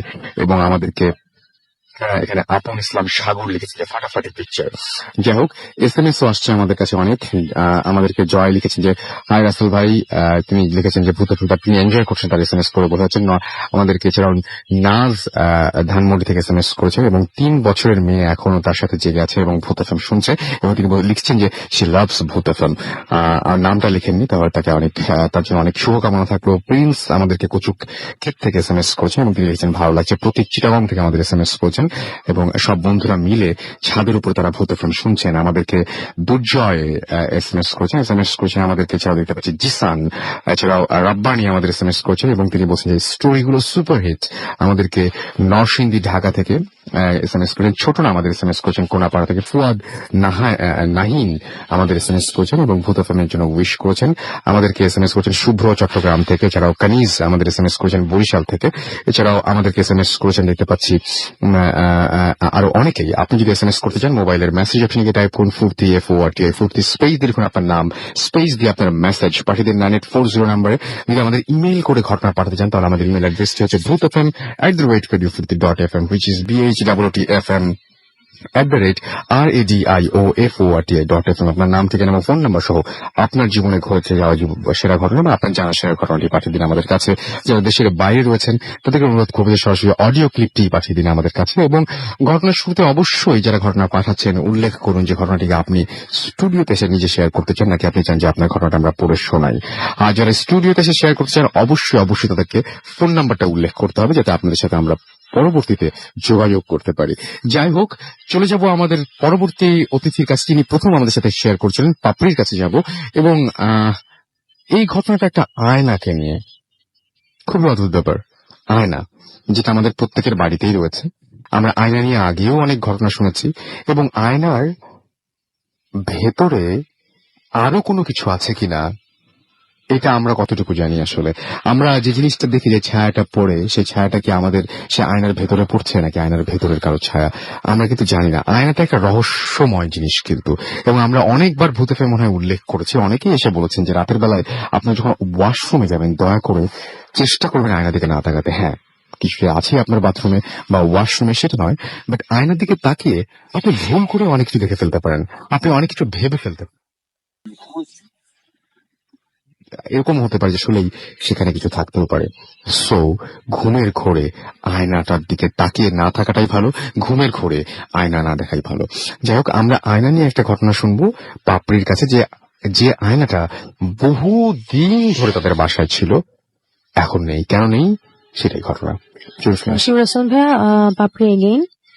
আসলে আয়নার বিষয়টা যেটা বললেন, আমার ফ্যামিলি অ্যান্ড ফ্রেন্ডস অনেকেই আছে যারা আমার রুমে গেলে খুব বিরক্ত হয়। মানে একটা জিনিস তার অ্যাবসেন্স। একটা মেয়ের ঘরে ইউজুয়ালি কি থাকে আমরা দেখি, যা যা থাকা উচিত, সাজার জিনিস টিনিস হাবিজাবি, এগুলো তো ইউজুয়ালি যারা ইউজ না করে সেটা অন্য বিষয়, বাট আয়নাটা ছেলে মেয়ে সবার ঘরেই আছে। আমার ঘরে কোনো আয়না নেই, ঠিক আছে? আমার রুমে কোনো একটা আয়না নেই। ইভেন আমার বাথরুমে আছে, আমার বেসিনে আছে, ছোট ভাই রুমে আছে, আমার রুমে নেই। কেন? তো সেটা আজকে তাদেরকেও ক্লিয়ার করছে আমি। আসলে তাদেরকে ওইভাবে ডিটেইল আমার বলা হয়নি। আমার এই জিনিসটা আমি ফার্স্ট রিয়েলাইজ করি বেশ কয়েক বছর আগে। আমাদের বাসায় একটা আয়না ছিল, অনেক পুরোনো আয়না, নিয়ার বাই 100 বছর। 100 বছর হবে না, নিয়ার বাই 100 বছর। অনেক পুরনো। এটা আমার নানার আমলের একটা আয়না, এবং আমার নানা, আমরা অরিজিনালি ঢাকা, সো নানার একটা ছিল যে সদাগর টাইপের এইসব লোকদের সাথে তার ইন্টিমেসিটা বেশ ভালো ছিল। ওই আয়নাটা আমার নানা, আমি জানি যে কিনে বানিয়েছে, মানে কাঠের ফ্রেম করা, যেটা আমরা অ্যান্টিক প্রোডাক্ট গুলো ইউজুয়ালি দেখি। সো অনেক সুন্দর একটা আয়না আমার ঘরে ছিল। সেই আয়নাটা একটা সময় হয় যে মানে আমি ভাবলাম যে আমার আয়নার পেছন সাইডটা একটু ভারী, মানে পেছন দিকটা আমি ভাবলাম যে একটু চেঞ্জ করে আমি ওয়ালের সাথে সেট করলে পেছনের তাহলে একটা এক্সট্রা কাট আছে সেটা খুলে নিতে পারবো, বা ওয়ালের সাথে স্ট্যান্ড করলে এইভাবে। এটা অন্যান্য সময় হ্যাং অন ছিল, মানে একটা স্ট্যান্ডের সাথে মানে সামনের দিকে করা ছিল, ওয়ালে আমি কখনোই দিইনি। আয়নাটা নিয়ার বাই আপনার 4 থেকে 4.5 ফিট। আয়নাটা যখন আমি দিব, কার্পেন্টার এনে পেছনে একটা এক্সট্রা পার্ট ছিল যেটার জন্য আমি ওয়ালে ঝুলাতে আমার প্রবলেম হচ্ছিল, পার্টটা খুলে ফেলি, ওয়ালে ঝুলাই। এর কিছুদিন পর থেকে, প্রায় 3 থেকে 4 দিন পর থেকে একটা অদ্ভুত জিনিস হয় বাসার মধ্যে, যত সব আজগুবি বিষয় হতে থাকে। যেমন মানে ঘরে জিনিস পাচ্ছি না, light fan automatically switch on of হয়ে যাচ্ছে, তারপর বাসায় বিভিন্ন রকমের ঝামেলা হচ্ছে, তারপর আম্মার প্রবলেম গুলো বেড়ে যাচ্ছে, এইরকম কিছু জিনিস। তো ওটা হতেই পারে হয়তো সাডেন কোনো বিষয়। একটা জিনিস যেটা হলো, আমি ছোটবেলায় আমার সমস্যাটা ছিল যে আয়না এবং ছায়া, এই দুটো জিনিস নিয়ে আমি ভীষণ খেলা করতাম। তো মিরর ইমেজ এন্ড শ্যাডো, এই দুটো আমার মানে একটা খেলার একটা মেইন পার্ট ছিল, যার কারণে আমি আয়নার সামনে দাঁড়িয়ে অনেকটা সময় ওয়েস্ট করতাম। তো বেস্ট আসলে আয়নার সামনে দাঁড়িয়ে অনেক কিছু রিয়েলাইজ করতাম। আর পার্সোনাল লাইফে আমার একটা জিনিস যে আমি ইউজুয়ালি নিজে একটু চাপা স্বভাবের, কারোর সাথে কষ্ট পাওয়ার মতো বা কারোর সাথে হিট করে কখনো কথা মানে স্ট্রিক্ট বা কখনো কারোর সাথে বাজে ইউজুয়াল যে আমাদের মেয়েদের যে স্বভাবগুলো থাকে এই জিনিসগুলো আমি করি না। বসে গল্প করা, গিবত করা, এর ঘরে কি হয়েছে এই জিনিসগুলো আমার ভালো লাগে না। এই আয়নাটাতে আমি 3 থেকে 4 দিন পরে যেটা শুরু হলো, ঘরের এই অ্যাবসেন্স জিনিসগুলো শুরু হয়। এরপর আমি আমার মধ্যে যে জিনিসটা আমি ফিল করি যে আমি এর সাথে তার সাথে সবার সাথে আজে বাজে বিহেভ শুরু করি।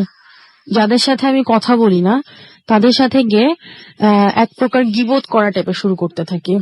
এবং আমার মধ্যে একটা জিনিস কাজ করতে থাকে যে ওর নামে বড় করলেই আমি বড় হব, ওকে ছোট করলে আমি বড় হব, ওর কাছে বাজে কিছু বললে আমি ভালো হব। এর সাথে তার সাথে সবার সাথে একটা প্যাচ ক্রিয়েট করাটা আমার মধ্যে একটা মানে খুব ভয়ঙ্কর ভাবে আমার মধ্যে চলে আসে, যেটা আমার জন্ম থেকে আমার মধ্যে কখনোই ছিল না। এবং আমি খুব মজা পেতাম। এটা আমি ফিল করতে পারি যখন আমি ঘর থেকে বের হই। আমার বাড়ি বা আমার ঘর, আমার আশেপাশে যখন আমি থাকি তখন আমি কি করেছি, আমি গিলটি হই, আমি খুব খারাপ আমার লাগে। তারপরে আমি আবার বাসায় এসে যখন এটার দিকে আমি দেখছি বা কোনো ভাবে এটাতে অ্যাটেনশন দিচ্ছি, আমি আবার সেম কাজটা করছি এবং নতুন স্পিরিট নিয়ে আমি আবার কাজটা করছি। এভাবে হতে হতে আমি বললাম, না, এভাবে আমি একদিন বাসার বাইরে গেলাম এবং খুব ভালো মতো চিন্তা করলাম যে আসলে এটা আর এভাবে কন্টিনিউ করতে দেওয়া যায় না, কারণ হয়তো আমারই সমস্যা। তাহলে আমি হয়তো আয়নার সামনে দাঁড়িয়ে নিজেকে আবার রেডি করছি, হয়তো এটা আমার কোনো প্রবলেম হচ্ছে। আমি আয়নাটাকে আমি খুলে আমি এক সাইডে রেখে দিলাম বারান্দার দিকে। তো এটা আমার কাজিন তানা আপু দেখলো। দেখার পরে বললো যে এত সুন্দর একটা জিনিস তুই বাইরে ফেলে রেখেছিস, তাহলে এটা আমায় দিয়ে দে। আমি বললাম নিয়ে যাও। তা আমার মনে হয়েছে যে দেখো ও ইউজ করতে চাইছে করুক, এবং ওর আবার অ্যান্টিক বা এই ধরনের জিনিসগুলোতে তার খুব ইন্টারেস্ট ছিল। সে নিয়ে গেল তার ঘরে। নিয়ে যাওয়ার পরে দেখলাম মানে সে ফার্স্টে সিক হলো, তার একটু মানে কাশিটা বা ভালো হচ্ছিল না, তবে লাংস এইটা হয়েছে সেটা হয়েছে। খুব স্ট্রং একজন মানুষ ও, কর্পোরেট একজন মানুষ যে কিনা এগুলো বিশ্বাস করার মতো মানে এই ধরনের কিছু না। তার পার্সোনাল লাইফে প্রবলেম হওয়া শুরু করলো। ভাইয়ের সাথে তার এমন একটা পর্যায়ে চলে গেল যে সেপারেশন টাইপের, মানে অনেক জঘন্য দিকে যাচ্ছে এবং কোনোভাবেই সে কোনো কিছুতে কনসেন্ট্রেট করতে পারছে না, অফিস কামাই করছে, বিভিন্ন রকম প্রবলেম। তো এই আপুটা আমার রিড করতে পারতো এবং সে আমায় বললো যে কোনো প্রবলেম। আমি ওকে বললাম কোনো প্রবলেম। ও আমার দিকে তাকালো, আমি ওর দিকে তাকালাম। আমি বললাম যে তাহলে আয়নাটা বাদ দাও। এরপরে ও আয়নাটাকে বাইরে বের করে আবারও সে বারান্দায় রাখলো। রাখার পরে যেটা হলো যে আমাদের ভাইয়া ছিল, হাদি ভাই, উনি আয়নাটা নিয়ে গেল। বলে বাপরে আয়নাটা পড়ে আছে, আমি আয়নাটা নিয়ে যাই। তো আমার মেঝাপু পুষ্পাপু বলছে যে আয়নাটা এখানে এখানে ফেলে না রেখে এটাতে অ্যান্টিক ভ্যালু আছে, তুই তাহলে দিয়ে দে। আমার পুষ্পাপু এটা আছে থাক, কাউকে দেওয়া দরকার না, আচ্ছা নিয়ে যাক। এরকম কথা এক করে সে নিয়ে গেল। সে একা থাকতো। একা থাকতো মানে একটা জিনিস হলো যে তার আহ অনেক রকম প্রবলেম হতে থাকতো। তার একটা কনফার্ম জব, সেটা ক্যান্সেল হয়ে গেল, রেজাল্ট খারাপ হচ্ছিল, তার চাচা মারা গেল, তারপর সে ফিজিক্যালি ইনজুরিড হলো, অ্যাক্সিডেন্ট হয়েছে বাড়ি থেকে আসার সময়, যেটা কখনই হয় না। আসলে হতেই পারে মানুষের লাইফে অ্যাক্সিডেন্ট, কিন্তু এতগুলো ঘটনা তো একসাথে মানে আমি কোইন্সিডেন্স বলতে পারি না। এরপরে তখন আমার খালামণি ছিলেন লাইভ। তো খালামণিকে আমি মানে কথায় কথায় বলছিলাম যে খালামণি তুমি এই আয়নাটা মনে হয় কুফা, মানে এমনি জাস্ট কথার পারপাসে বলছিলাম। খালামণি বলে যে না। বলছি, নানা এটা কি একটা জিনিস বানালো। চল, তো নানা তো এটা বানাই নাই, কারণ আমার খালামণি আসলে অনেক হিস্ট্রি জানতো। বলছে এক সওদাগর এরকম নৌকায় করে নিয়ে আসছে, তো না তো নানা এটা কিনে নিয়ে এসছে। তো আমি বললাম এটা কিনে নিয়ে আসছি, এটা এত ভারী একটা পাল্লা ছিল পেছনে, এটা আমি খুললাম। এতদিন তো ছিল কই, এতদিন তো প্রবলেম হয় না, এটা তো আমাদের অনেক দিন ধরে। তো এরপরে আমি বললাম যেটা আমি খুলেছি, খোলার পরে যে পার্টটা ভারী পার্টটা ছিল সেখানে একটা চিরুনি ছিল, পিতলের চিরুনি। ঠিক আছে, ইউজুয়ালি পিতলের চিরুনি মানুষ ইউজ করে না। ভিতরে ছিল এটা? হ্যাঁ, পেছনের যে পার্টটা ছিল সীসার পেছনে, হুম, হুম, হুম। এটার এখানে একটা পিতলের চিরুনি এবং দুটো স্টোনের আংটি ছিল। আচ্ছা। তো আংটি দুটো আমি ফেলে দিই, কার্পেন্টের কাজ করে সময় নিয়ে যাবো, বলছে নিয়ে যান। তো এরপর থেকে আসলে ঘটনাগুলো শুরু। যা হোক, আমি এটা উনি আবার ফেরত নিয়ে আসলো, আপনি তোমার আয়নাটা আসলে আমার এখানে স্যুট করছে না, এটা পুরো ভেঙে যেতে পারে। আসলে এক্সাক্ট রিজনটা কেউ বললে তো হাস্যকর মনে হবে। হুম, হুম, এরপরে আমাদের বাসায় যখন আয়নাটা মানে আমার ঘরে ছিল, এর মাঝে আমি একটু মিসিং করেছি। আমাদের কাজের মেয়ে আসছে, ও একটু সিলেট থেকে মানে পাহাড়ি টাইপের, পাহাড়ি জায়গার মেয়ে। হুম। তো সে মানে প্রথমে একটু মন মরা ছিল, এখন সে কাজ করবে না। সে কিন্তু এই ধরনের কোনো ঘটনাই জানে না আমার বাসায় যেসব হয়েছে বা কি, আসলে বলার মতো তো কোনো ঘটনা হয়নি। ও আমায় বলছে যে আমি কাজ করবো না, সে ভীষণ ভয় পেয়েছে। কি হয়েছে আপু? পুষ্পাপু জিজ্ঞেস করছে কি হয়েছে, তুমি থাকবে না কেন?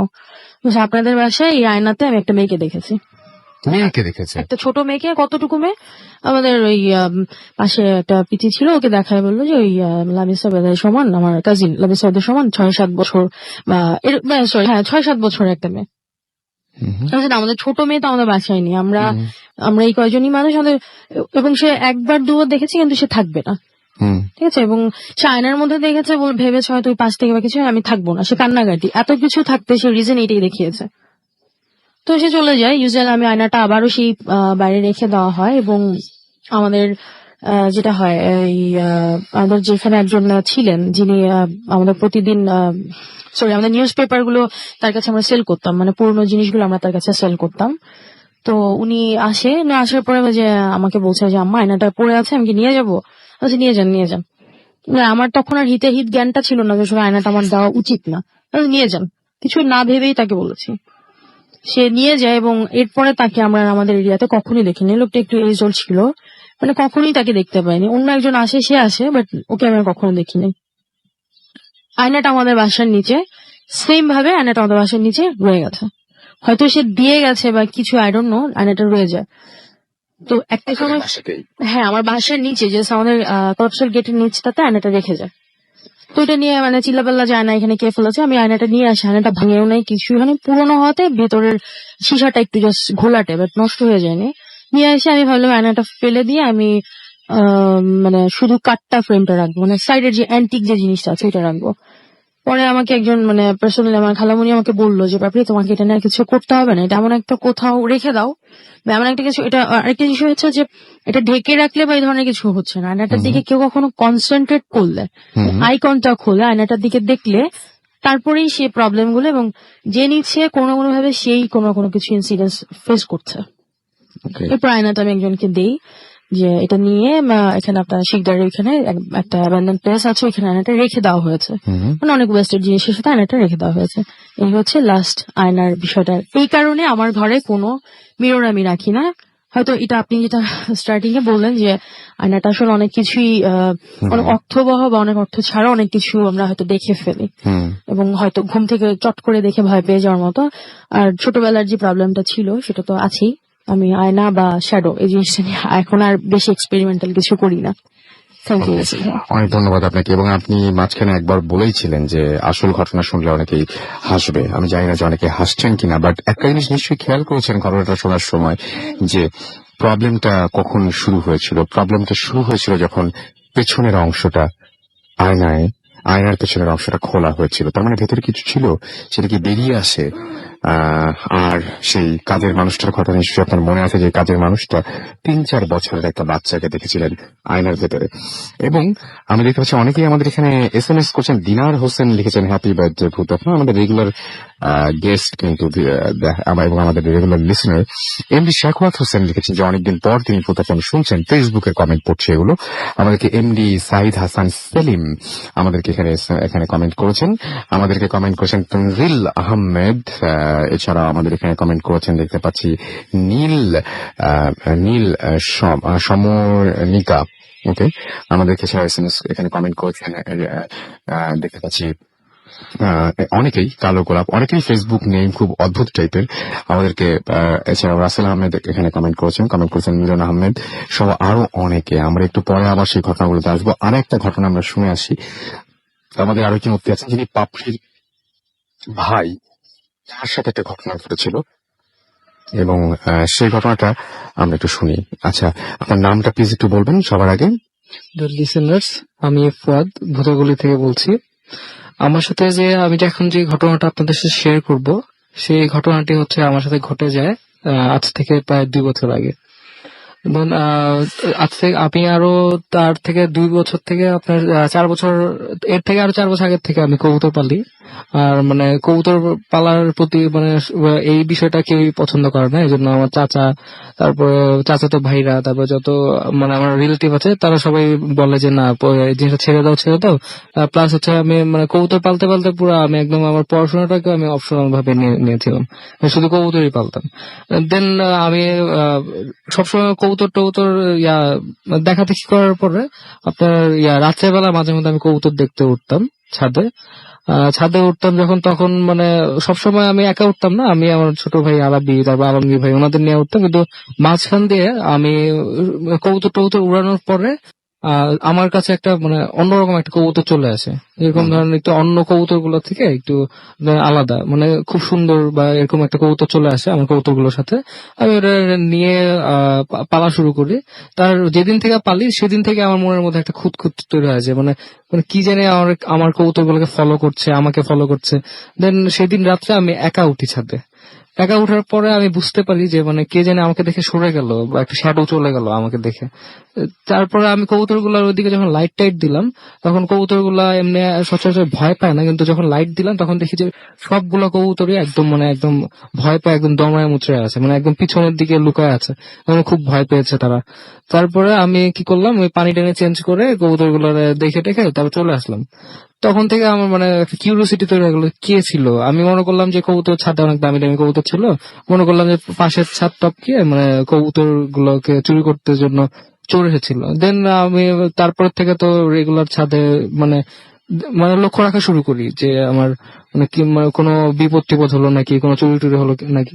পরের দিন থেকে আমি রেগুলার রাত 12টা 1টা এরকম টাইমে আমি কবুতর গুলোকে দেখতে যাই, এবং দেখতে যাওয়ার পরে আমার মনে হয় যে আমাদের বাড়িটা আবার একটু বড়, 5 কাঠা 5.5 কাঠার মতো।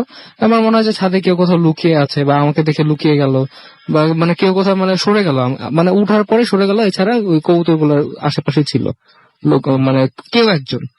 দেন কয়েকদিন পর আর 1 সপ্তাহ এরকম গেল, তারপরে শুরু হলো মানে বিকট সব জিনিসপত্র।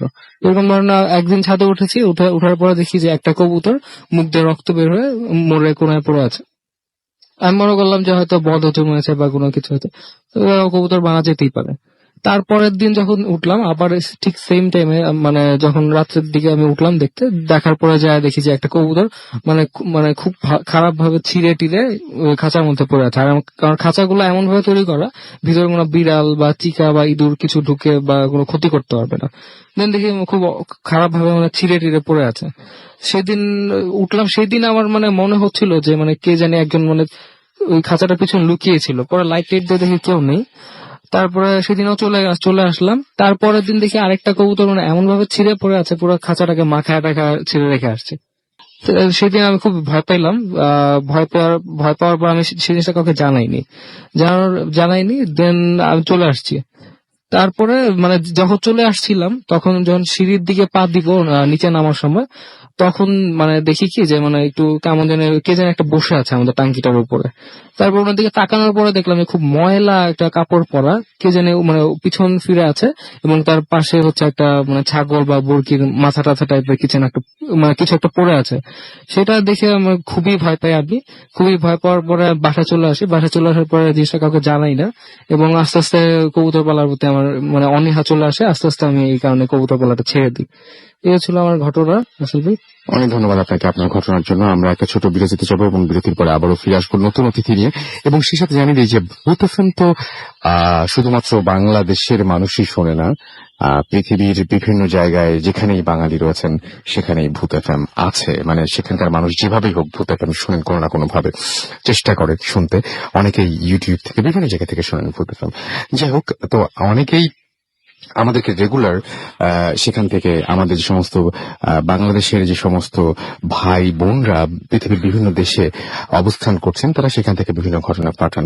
আবার তাদের কাছ থেকে ঘটনা শুনে অনেক অবাঙালি যারা রয়েছেন দেশের বাইরে, সেই রকম মানুষও আমাদের ভূত এফএমে ঘটনা পাঠাতে আগ্রহী হন। এবং খুবই অদ্ভুত ব্যাপার যে আমার ধারণা, আমি ঠিক জানি না, আপনারা খোঁজ নিয়ে দেখতে পারেন, যখন আমরা শুরু করেছিলাম তখন পর্যন্ত আমি এটুকুই জানতাম যে ভূত এফএম প্রথম কোনো একটা রেডিও প্রোগ্রাম যেটা এরকম একটা বিষয় বস্তুকে কেন্দ্র করে। তো সেটা সবার কাছে নতুন লাগে, এবং আমার কাছে সেরকমই একজন যিনি অবাঙালি, তিনি আমাদের কাছে একটা ঘটনা পাঠিয়েছেন। তার নাম হচ্ছে টেরি মার্টিন। টেরি মার্টিনের ঘটনাটা তিনি আমাদের কাছ তারই বা আমাদের কোন একজন বাঙালির কাছ থেকে তিনি জানতে পারেন ভূত এফএম সম্পর্কে, এবং ভূত এফএমের ঘটনাগুলো সম্পর্কে তিনি জানেন, এবং তার জীবনে ঘটে যাওয়া একটা ঘটনা তিনি আমাদেরকে পাঠান, যেটা অবশ্যই ইংরেজিতে ছিল। আমরা সেটা অনুবাদ করেছি। সেভাবে, এবং চেষ্টা করবো সেভাবে আপনাদের সাথে পড়তে, আপনাদের পড়ে শোনাতে আপনাদের কাছে, এবং কিছুক্ষণ পরে আমরা সেটা নিয়ে আসবো। এবং সেই সাথে থাকবে নতুন অতিথি। আমাদের সঙ্গে থাকুন, কোথাও যাবেন না। যাওয়ার আগে জানিয়ে দিই, যদি আমাদেরকে SMS করতে চান, মোবাইলের মেসেজ অপশনে গিয়ে টাইপ করুন 40FORTI 40, স্পেস দিয়ে লিখুন আপনার নাম, স্পেস দিয়ে আপনার মেসেজ পাঠিয়ে দিন 9840 নাম্বারে।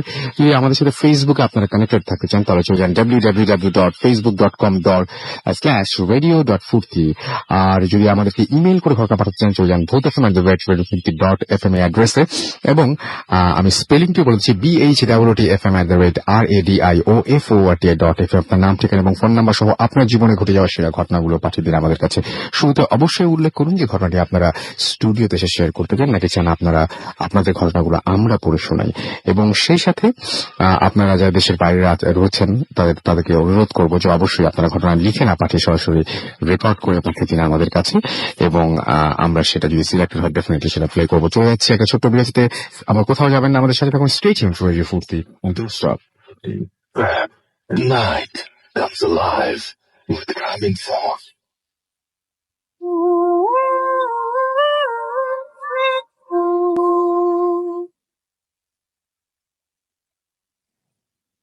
Yes, that's true. The night comes alive with গ্রামীণ ফোন। শুনছেন সবসময় রেডিও 40 88.0 FM। আমি রাসেল আছি সাথে, আমার সাথে রয়েছে মাসুম এবং আজকের অতিথিরা। আর চলছে ভূত FM। আশা করছি আপনারা সবাই এনজয় করছেন। এবং আমি একটু আগে বলেছিলাম যে টেরি মার্টিনের একটা ঘটনা আমরা এখন আপনাদেরকে শোনাবো, যেটা অনুবাদ করা।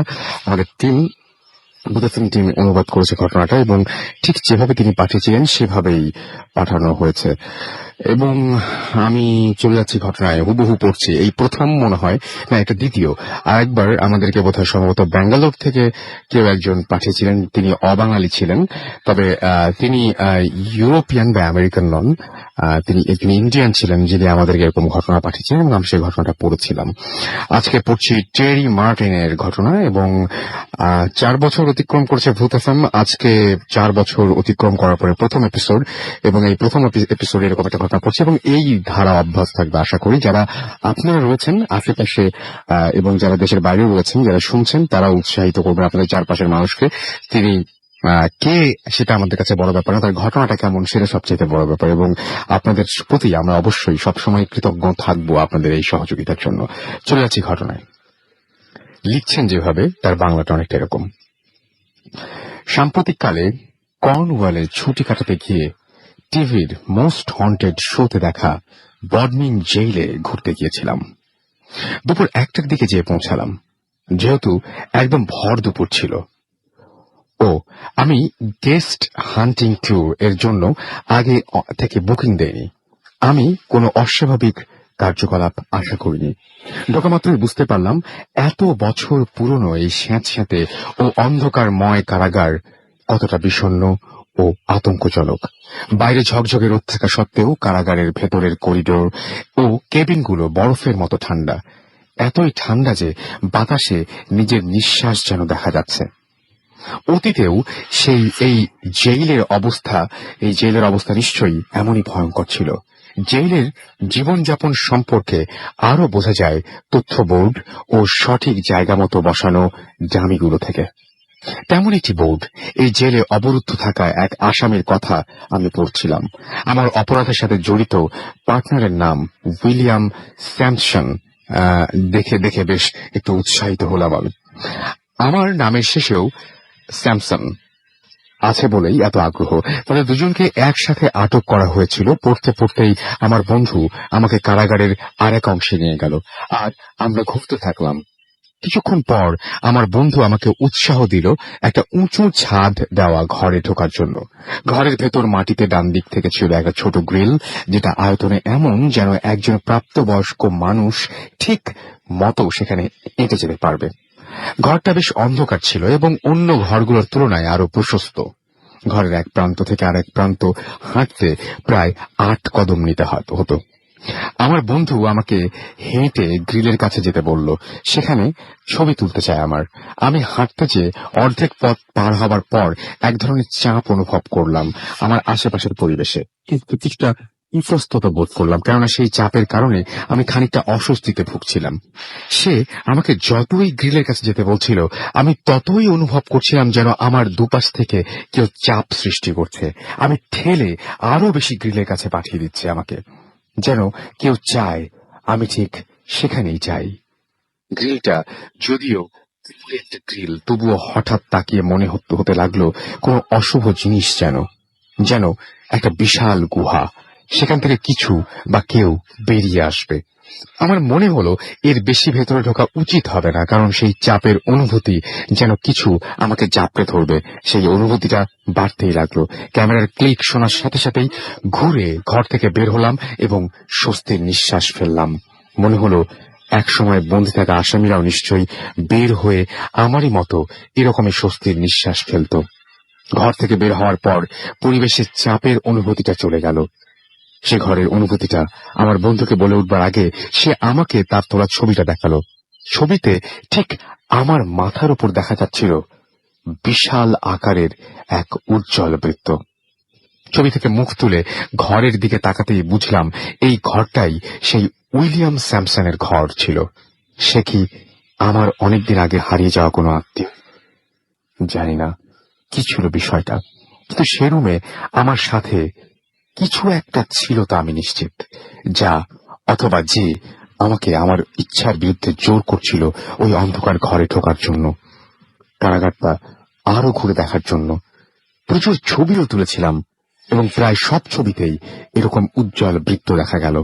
বাসায় ফেরত আসার পর ছবিগুলো কম্পিউটারে নিলাম এবং আরো সাবধানে পর্যবেক্ষণ করার পর সেই গোলাকার আলোটি দেখে মনে হলো তার ভেতর কিছু আছে আসলে। উইলিয়াম স্যামসনের ওপর রিসার্চও করেছি। জানতে পারলাম একসময় ম্যারি স্যামসন নামেও একজন এই কারাগারে আটক ছিল। জানি না বার্ডমিন জেলে আমার কিসের অভিজ্ঞতা হলো, তবে আমি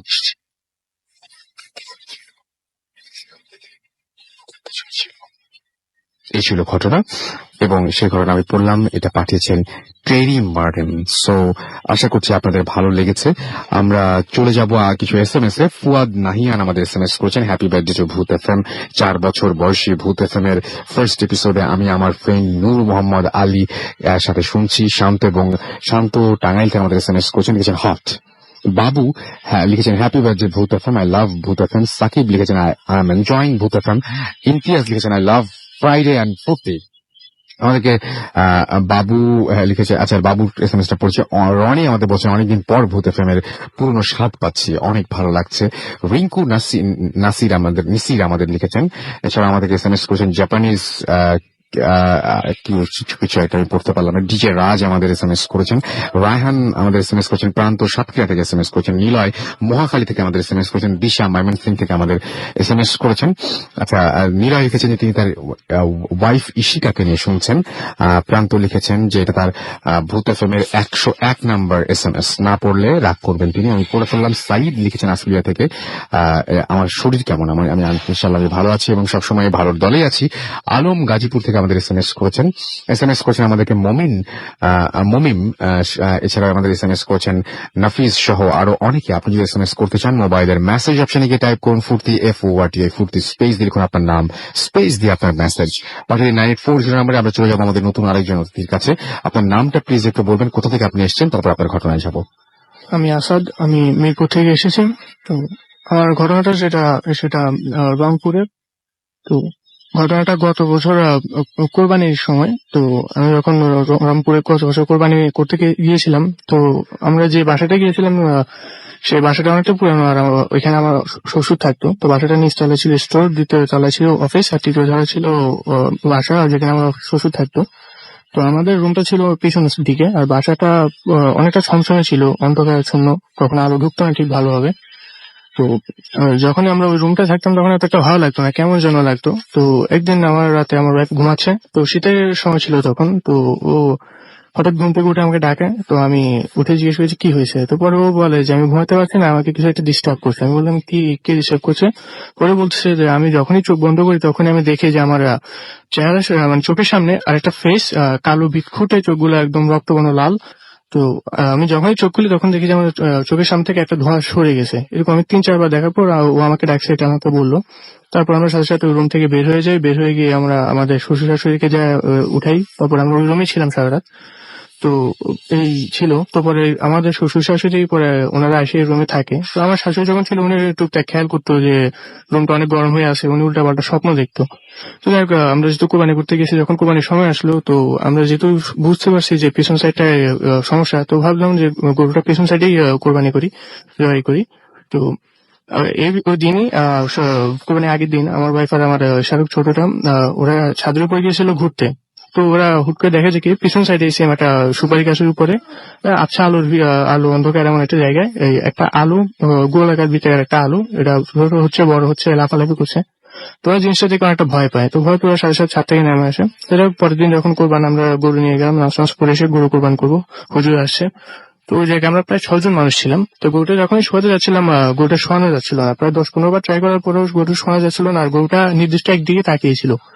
তো পরে অনেক সুইটুরা পরার পর গরুটাকে অনেক কন্ট্রোল করে অনেক কষ্টে পরে জবাই করা হয়। তো যাক, বিকালবেলা যখন আমরা ঘুমাচ্ছি তখনই আমি গভীর ঘুমিয়েছিলাম। তো আমার wife যেটা বললো যে আমি ঘুম থেকে উঠার পর সে বললো যে ও গ্যাসের চালের উপর শব্দ শুনছিল। তো যখন ওদিকে তাকালো তখন হুট করে আমি নাকি চোখ বন্ধ অবস্থায় ঘুম থেকে উঠে বলতেছি যে তুই এত শুনোস কেন, দিকে তাকাস কেন, তোর মতো থাক। এটা বলে আমি নাকি আবার শুয়ে পড়ছি। তো ওর পরে যখন ওর অপোজিট সাইড তাকালো, তখন এখানে একটা মিরর ছিল, ওইখানে দেখলো যে একটা আকৃতির মতো কিছু একটা জানালা দিয়ে বের হয়ে গেছে। তো যাই হোক, এই তো কোরবানি শেষ হলো, আমরা চলে আসলাম আবার ঢাকাতে। তারপরে এই রোজাতে যে রিসেন্টলি আমরা আবার এখানে যাই। তো যাওয়ার পরে আমি চিন্তা করতেছি যে বাসাতে এমন সমস্যা যদি আবার না আবার কোনো সমস্যা হয়। তো একদিন আমি এরকম ফজর নামাজ পড়তেছি, তো পরে নামাজ যখন পড়তেছি তো তখন খেয়াল করতেছি যে আমার আশেপাশে টুকটাক আওয়াজ হচ্ছে। তো আমি ওগুলো প্রাধান্য দিয়ে আমি নামাজ শুরু করি। তো আমি যখনই সুন্নত পড়তেছি তখনই খেয়াল করতেছি যে আমার আশেপাশে কেউ হাঁটাহাঁটি করতেছে। যখনই সেজদা দিতে যাচ্ছি তখন মনে হচ্ছে নামাজের সামনে দিয়ে কেউ হাঁটাহাঁটি করছে। তো আমি পরে নামাজটা শেষ করে দোয়া দুধ পরে চারদিকে ফুটে রুমটা যখন বন্ধ করে দিই, তখন বুঝি যে না, রুমটা একটু হালকা।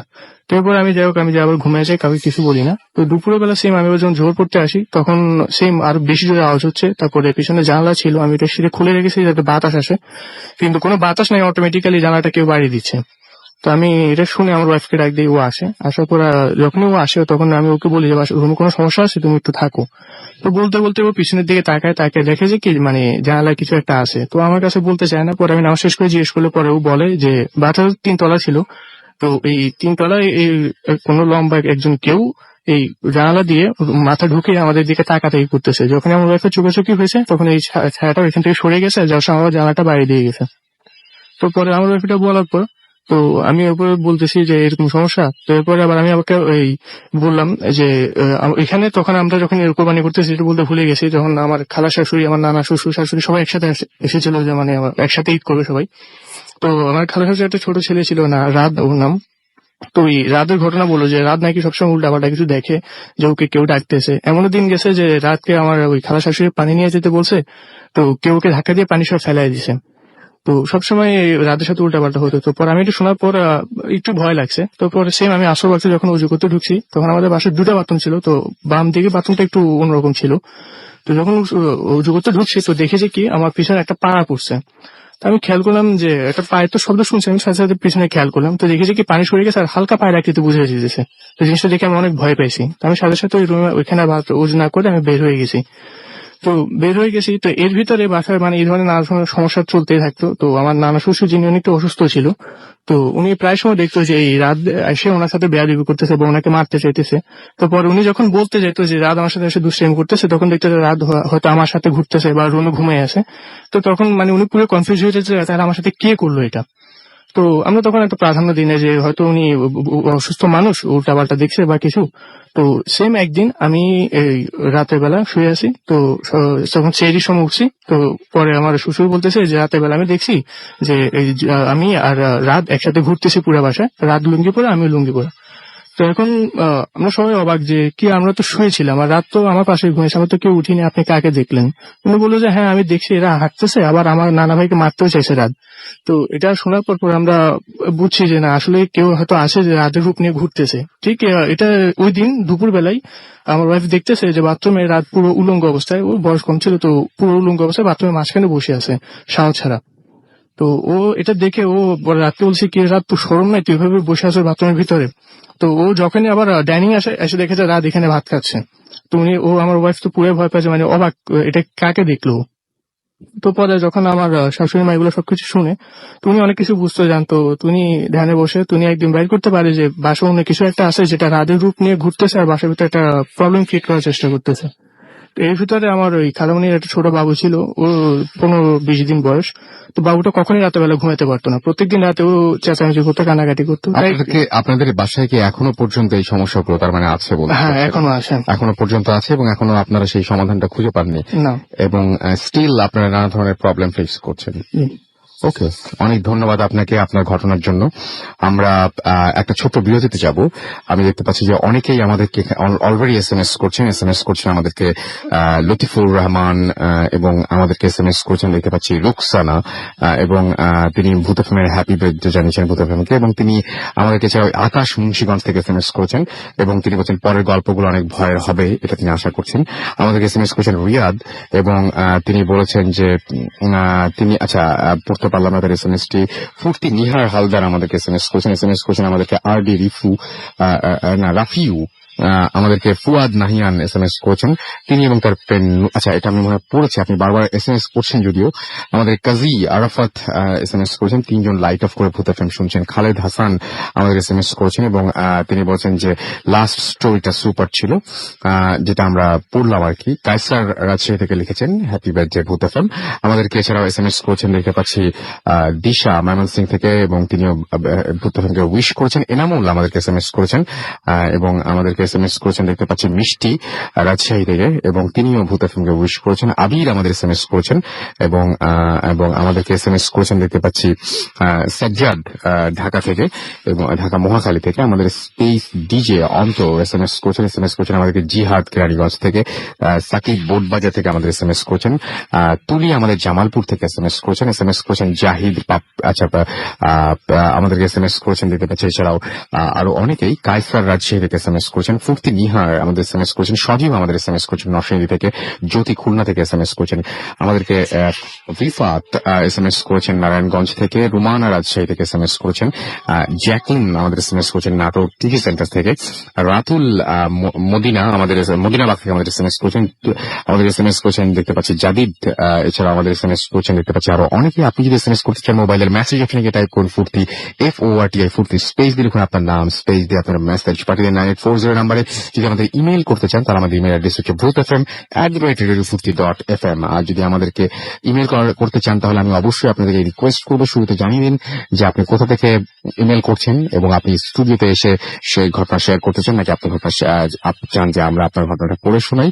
আর সেই সাথে আপনার অবশ্যই ফোন নাম্বার দিতে ভুলবেন না।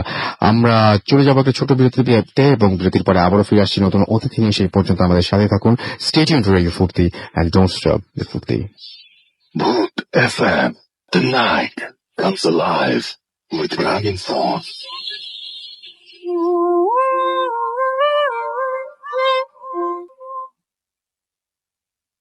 That's right, the night comes alive with গ্রামীণ ফোন। ঘড়িতে সময় 1:38 শুনছেন সব সময় রেডিও ফুর্তি 88.0 FM। আমি রাসেল আছি, সাথে আমার সাথে রয়েছে মাসুম এবং চলছে ভূত FM। এবং আপনারা সবাই জানেন যে ভূত FM এখন আরো অন্যরকম উইথ গ্রামীণ ফোন। এবং আমরা 4 বছর কাটিয়ে ফেলেছি আমাদের, আমরা এখন 5 বছরে পা দিয়েছি এবং আজকে আমাদের সেই 4 বছর কাটানোর পরে 5 বছরে পা দেবার প্রথম এপিসোড। এবং সেই এপিসোডে আপনাদের সবাইকে আরো একবার স্বাগত জানাচ্ছি এবং আমরা আরো একটা ঘটনায় চলে যাব। আমাদের সাথে এই মুহূর্তে যিনি আছেন তাকে বলবো যে আপনার নামটা একটু প্লিজ বলবেন, তারপর আপনার ঘটনায় আমরা যাব। হ্যালো লিসেনার্স, আমি মারুফ শুভ মিরপুর থেকে এসেছি। শুনি আপনার ঘটনা। আজকে আপনাদের সাথে যে স্টোরিটা শেয়ার করব সেটা আমার কাজিনের মামার কাছ থেকে শোনা। ঘটনাটা ঘটেছিল মানিকগঞ্জে। যে লোকের সাথে ঘটনাটা ঘটেছে তার একটা মিষ্টির দোকান ছিল, আর তখন তার বিজনেসটা এতটা ভালো চলছিল না। এটা নিয়ে সে অনেক চিন্তায় ছিল। যেদিন এই ঘটনাটা ঘটে সেদিন সকালে সে খুব সকালে দোকানটা খুলে সে বসেছিল। কিছুক্ষণের মধ্যেই সেই দোকানে একজন পা কাটা ফকির আসে এবং একটা মিষ্টি খেতে চায়। তারপর তাকে একটা মিষ্টি দেওয়া হয়। তারপর সে মানে আর কিছু মিষ্টি যাচ্ছিল, যার কারণে সেই লোকের মেজাজটা খারাপ হয়ে যায় এবং তার সাথে খুব ব্যাড বিহেভ করতে থাকে। তারপর সেই ফকিরটা তার দিকে খুব রাগান্বিত ভাবে তাকিয়ে সে জায়গা থেকে লিভ করে। তারপর এখানে ঘটনাটা শেষ। তারপরে সেদিন রাতের বেলা সে বাসায় যখন ফিরছিল, তখন সে তার বিজনেসটা যেহেতু ভালো চলছিল না, এটা নিয়ে সে অনেক চিন্তা করছিল। সে যেতে যেতে সে ফিল করলো যে তার পিছন দিকে কেউ একজন মানে শরীরটা মানে মাটি দিয়ে যদি ঘষে ঘষে শরীরটা যে টাইপের হাঁটে, যে টাইপের একটা শব্দ হবে মাটির সাথে ঘষালে শরীরটা, সেম একটা মানে সাউন্ড পাচ্ছিল, বাট পিছে তাকিয়ে কাউকে দেখতে পায় না। তারপর সে মনের ভুলে তার বাসার পথে না গিয়ে অন্য একটা পথে চলে যায়। তারপর সে যখন ফিল করে যে এই পথটা রাইট না, তারপর সে টার্ন ব্যাক করে তার বাসার পথে যাচ্ছিল। সেই পথ দিয়ে যাওয়ার সময় মানে একটা শ্মশান ঘাট পড়ে। শ্মশান ঘাটে সেই সেম পা কাটা ফকিরটাকে দেখতে পায়। সে দেখে যে সে একটা মিষ্টির বাক্সে কি জানি খাচ্ছে। সেই ফকিরটাকে দেখে তার সকালে সেই ব্যাপারটা মনে পড়ে যায়। তারপর সে সামনে গিয়ে তার সাথে কথা বলতে চায়। সে দেখে যে সেই ফকিরটা ওই মিষ্টির বাক্সের মধ্যে ছাই খাচ্ছে।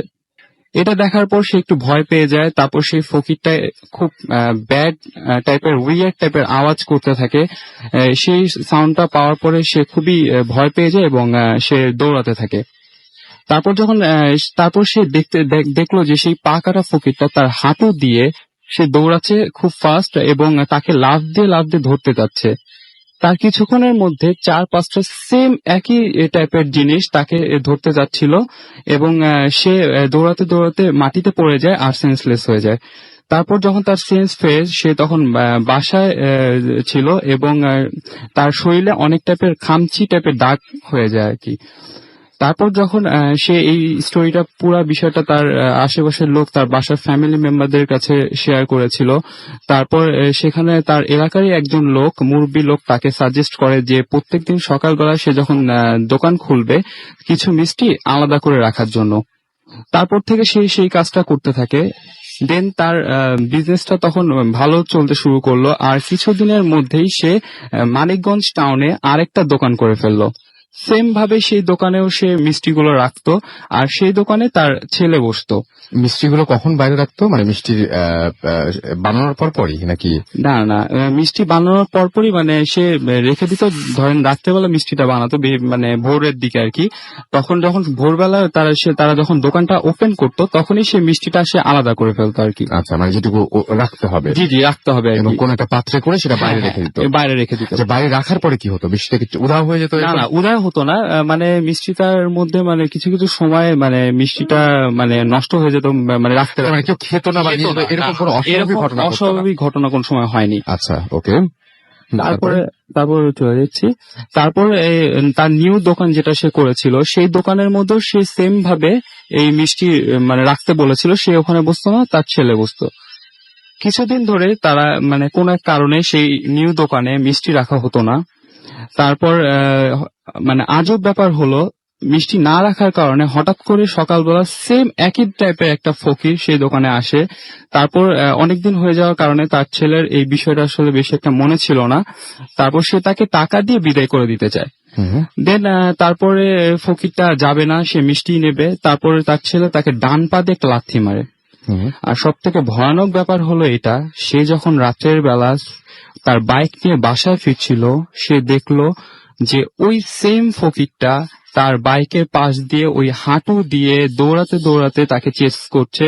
এটা দেখার পর সে বাইক অ্যাক্সিডেন্ট করে আর আনফরচুনেটলি তার ডান পাটা ভেঙে যায়। এই ছিল আমার ঘটনা রাসেল ভাই। Thank you very much. অনেক ধন্যবাদ আপনাকে, অনেক ধন্যবাদ আপনার ঘটনার জন্য। এবং আমি দেখতে পাচ্ছি যে অনেকে আমাদের এখানে SMS করছেন এবং লিখেছেন। দেখতে পাচ্ছি যে সানি বিশ্বাস, তিনি বলছেন যে ইন্ডিয়াতে ভূত এফএমের অনেক বাঙালি ফ্যান আছে। আমাদেরকে এখানে লিখেছেন প্রান্ত আহমেদ, ফেসবুকের আমি কমেন্ট পড়ছি, কিন্তু আমাদের এখানে কমেন্ট করেছেন দেখতে পাচ্ছি অনেকেই। এবং ইফাদ আমাদের বলছেন যে সো হরিবল। আমাদেরকে অনি চৌধুরী এখানে SMS করছেন এবং তিনি বলছেন যে ভয়ে বাথরুমে যেতে পারি না ভাইয়া। আমাদেরকে এছাড়াও দেখতে পাচ্ছি MD জাহাঙ্গীর হোসেন, সোহেল তিনি লিখেছিলেন যে তিনি আশা করেছিলেন অনেক আগের এটা যে হয়তো খুব ভালো হবে আজকের ভূত এফএম এবং সবচাইতে বড় ব্যাপার হচ্ছে যে তিনি এবং আশা করছি এতক্ষণ তিনি তার আশাটা পূর্ণ হয়েছে। মিল্টন মির্জা আমাদের লিখেছে যে আমি ইন্ডিয়ার সব থেকে বড় ফ্যান ভূত এফএম এর। ওকে, থ্যাংক ইউ আমাদের সঙ্গে থাকার জন্য, আপনাকে অনেক অনেক অনেক অনেক ধন্যবাদ। হাবিবা নিপা তিনিও লিখেছেন যে ভূত এফএম। আমাদেরকে নুসরাত জাহান প্রজ্ঞা লিখেছেন ভয় পাইছে, কিন্তু তিনি যখন লিখেছেন তখন ভূত এফএম শুরুই হয়নি। রাইট, সো আমরা একদম সঠিক মতামত জানতে চাই আপনার। ওকে, আমরা দেবাশিস দে লিখেছেন যে অনেক ভয় পেতে চাই। আমাদেরকে এছাড়াও দেখতে পাচ্ছি যে আরো অনেকেই লিখেছেন। দেখতে পাচ্ছি অলিউল্লাহ নিপুণ লিখেছেন সুপার। আমাদেরকে লিখেছেন সাজিদুল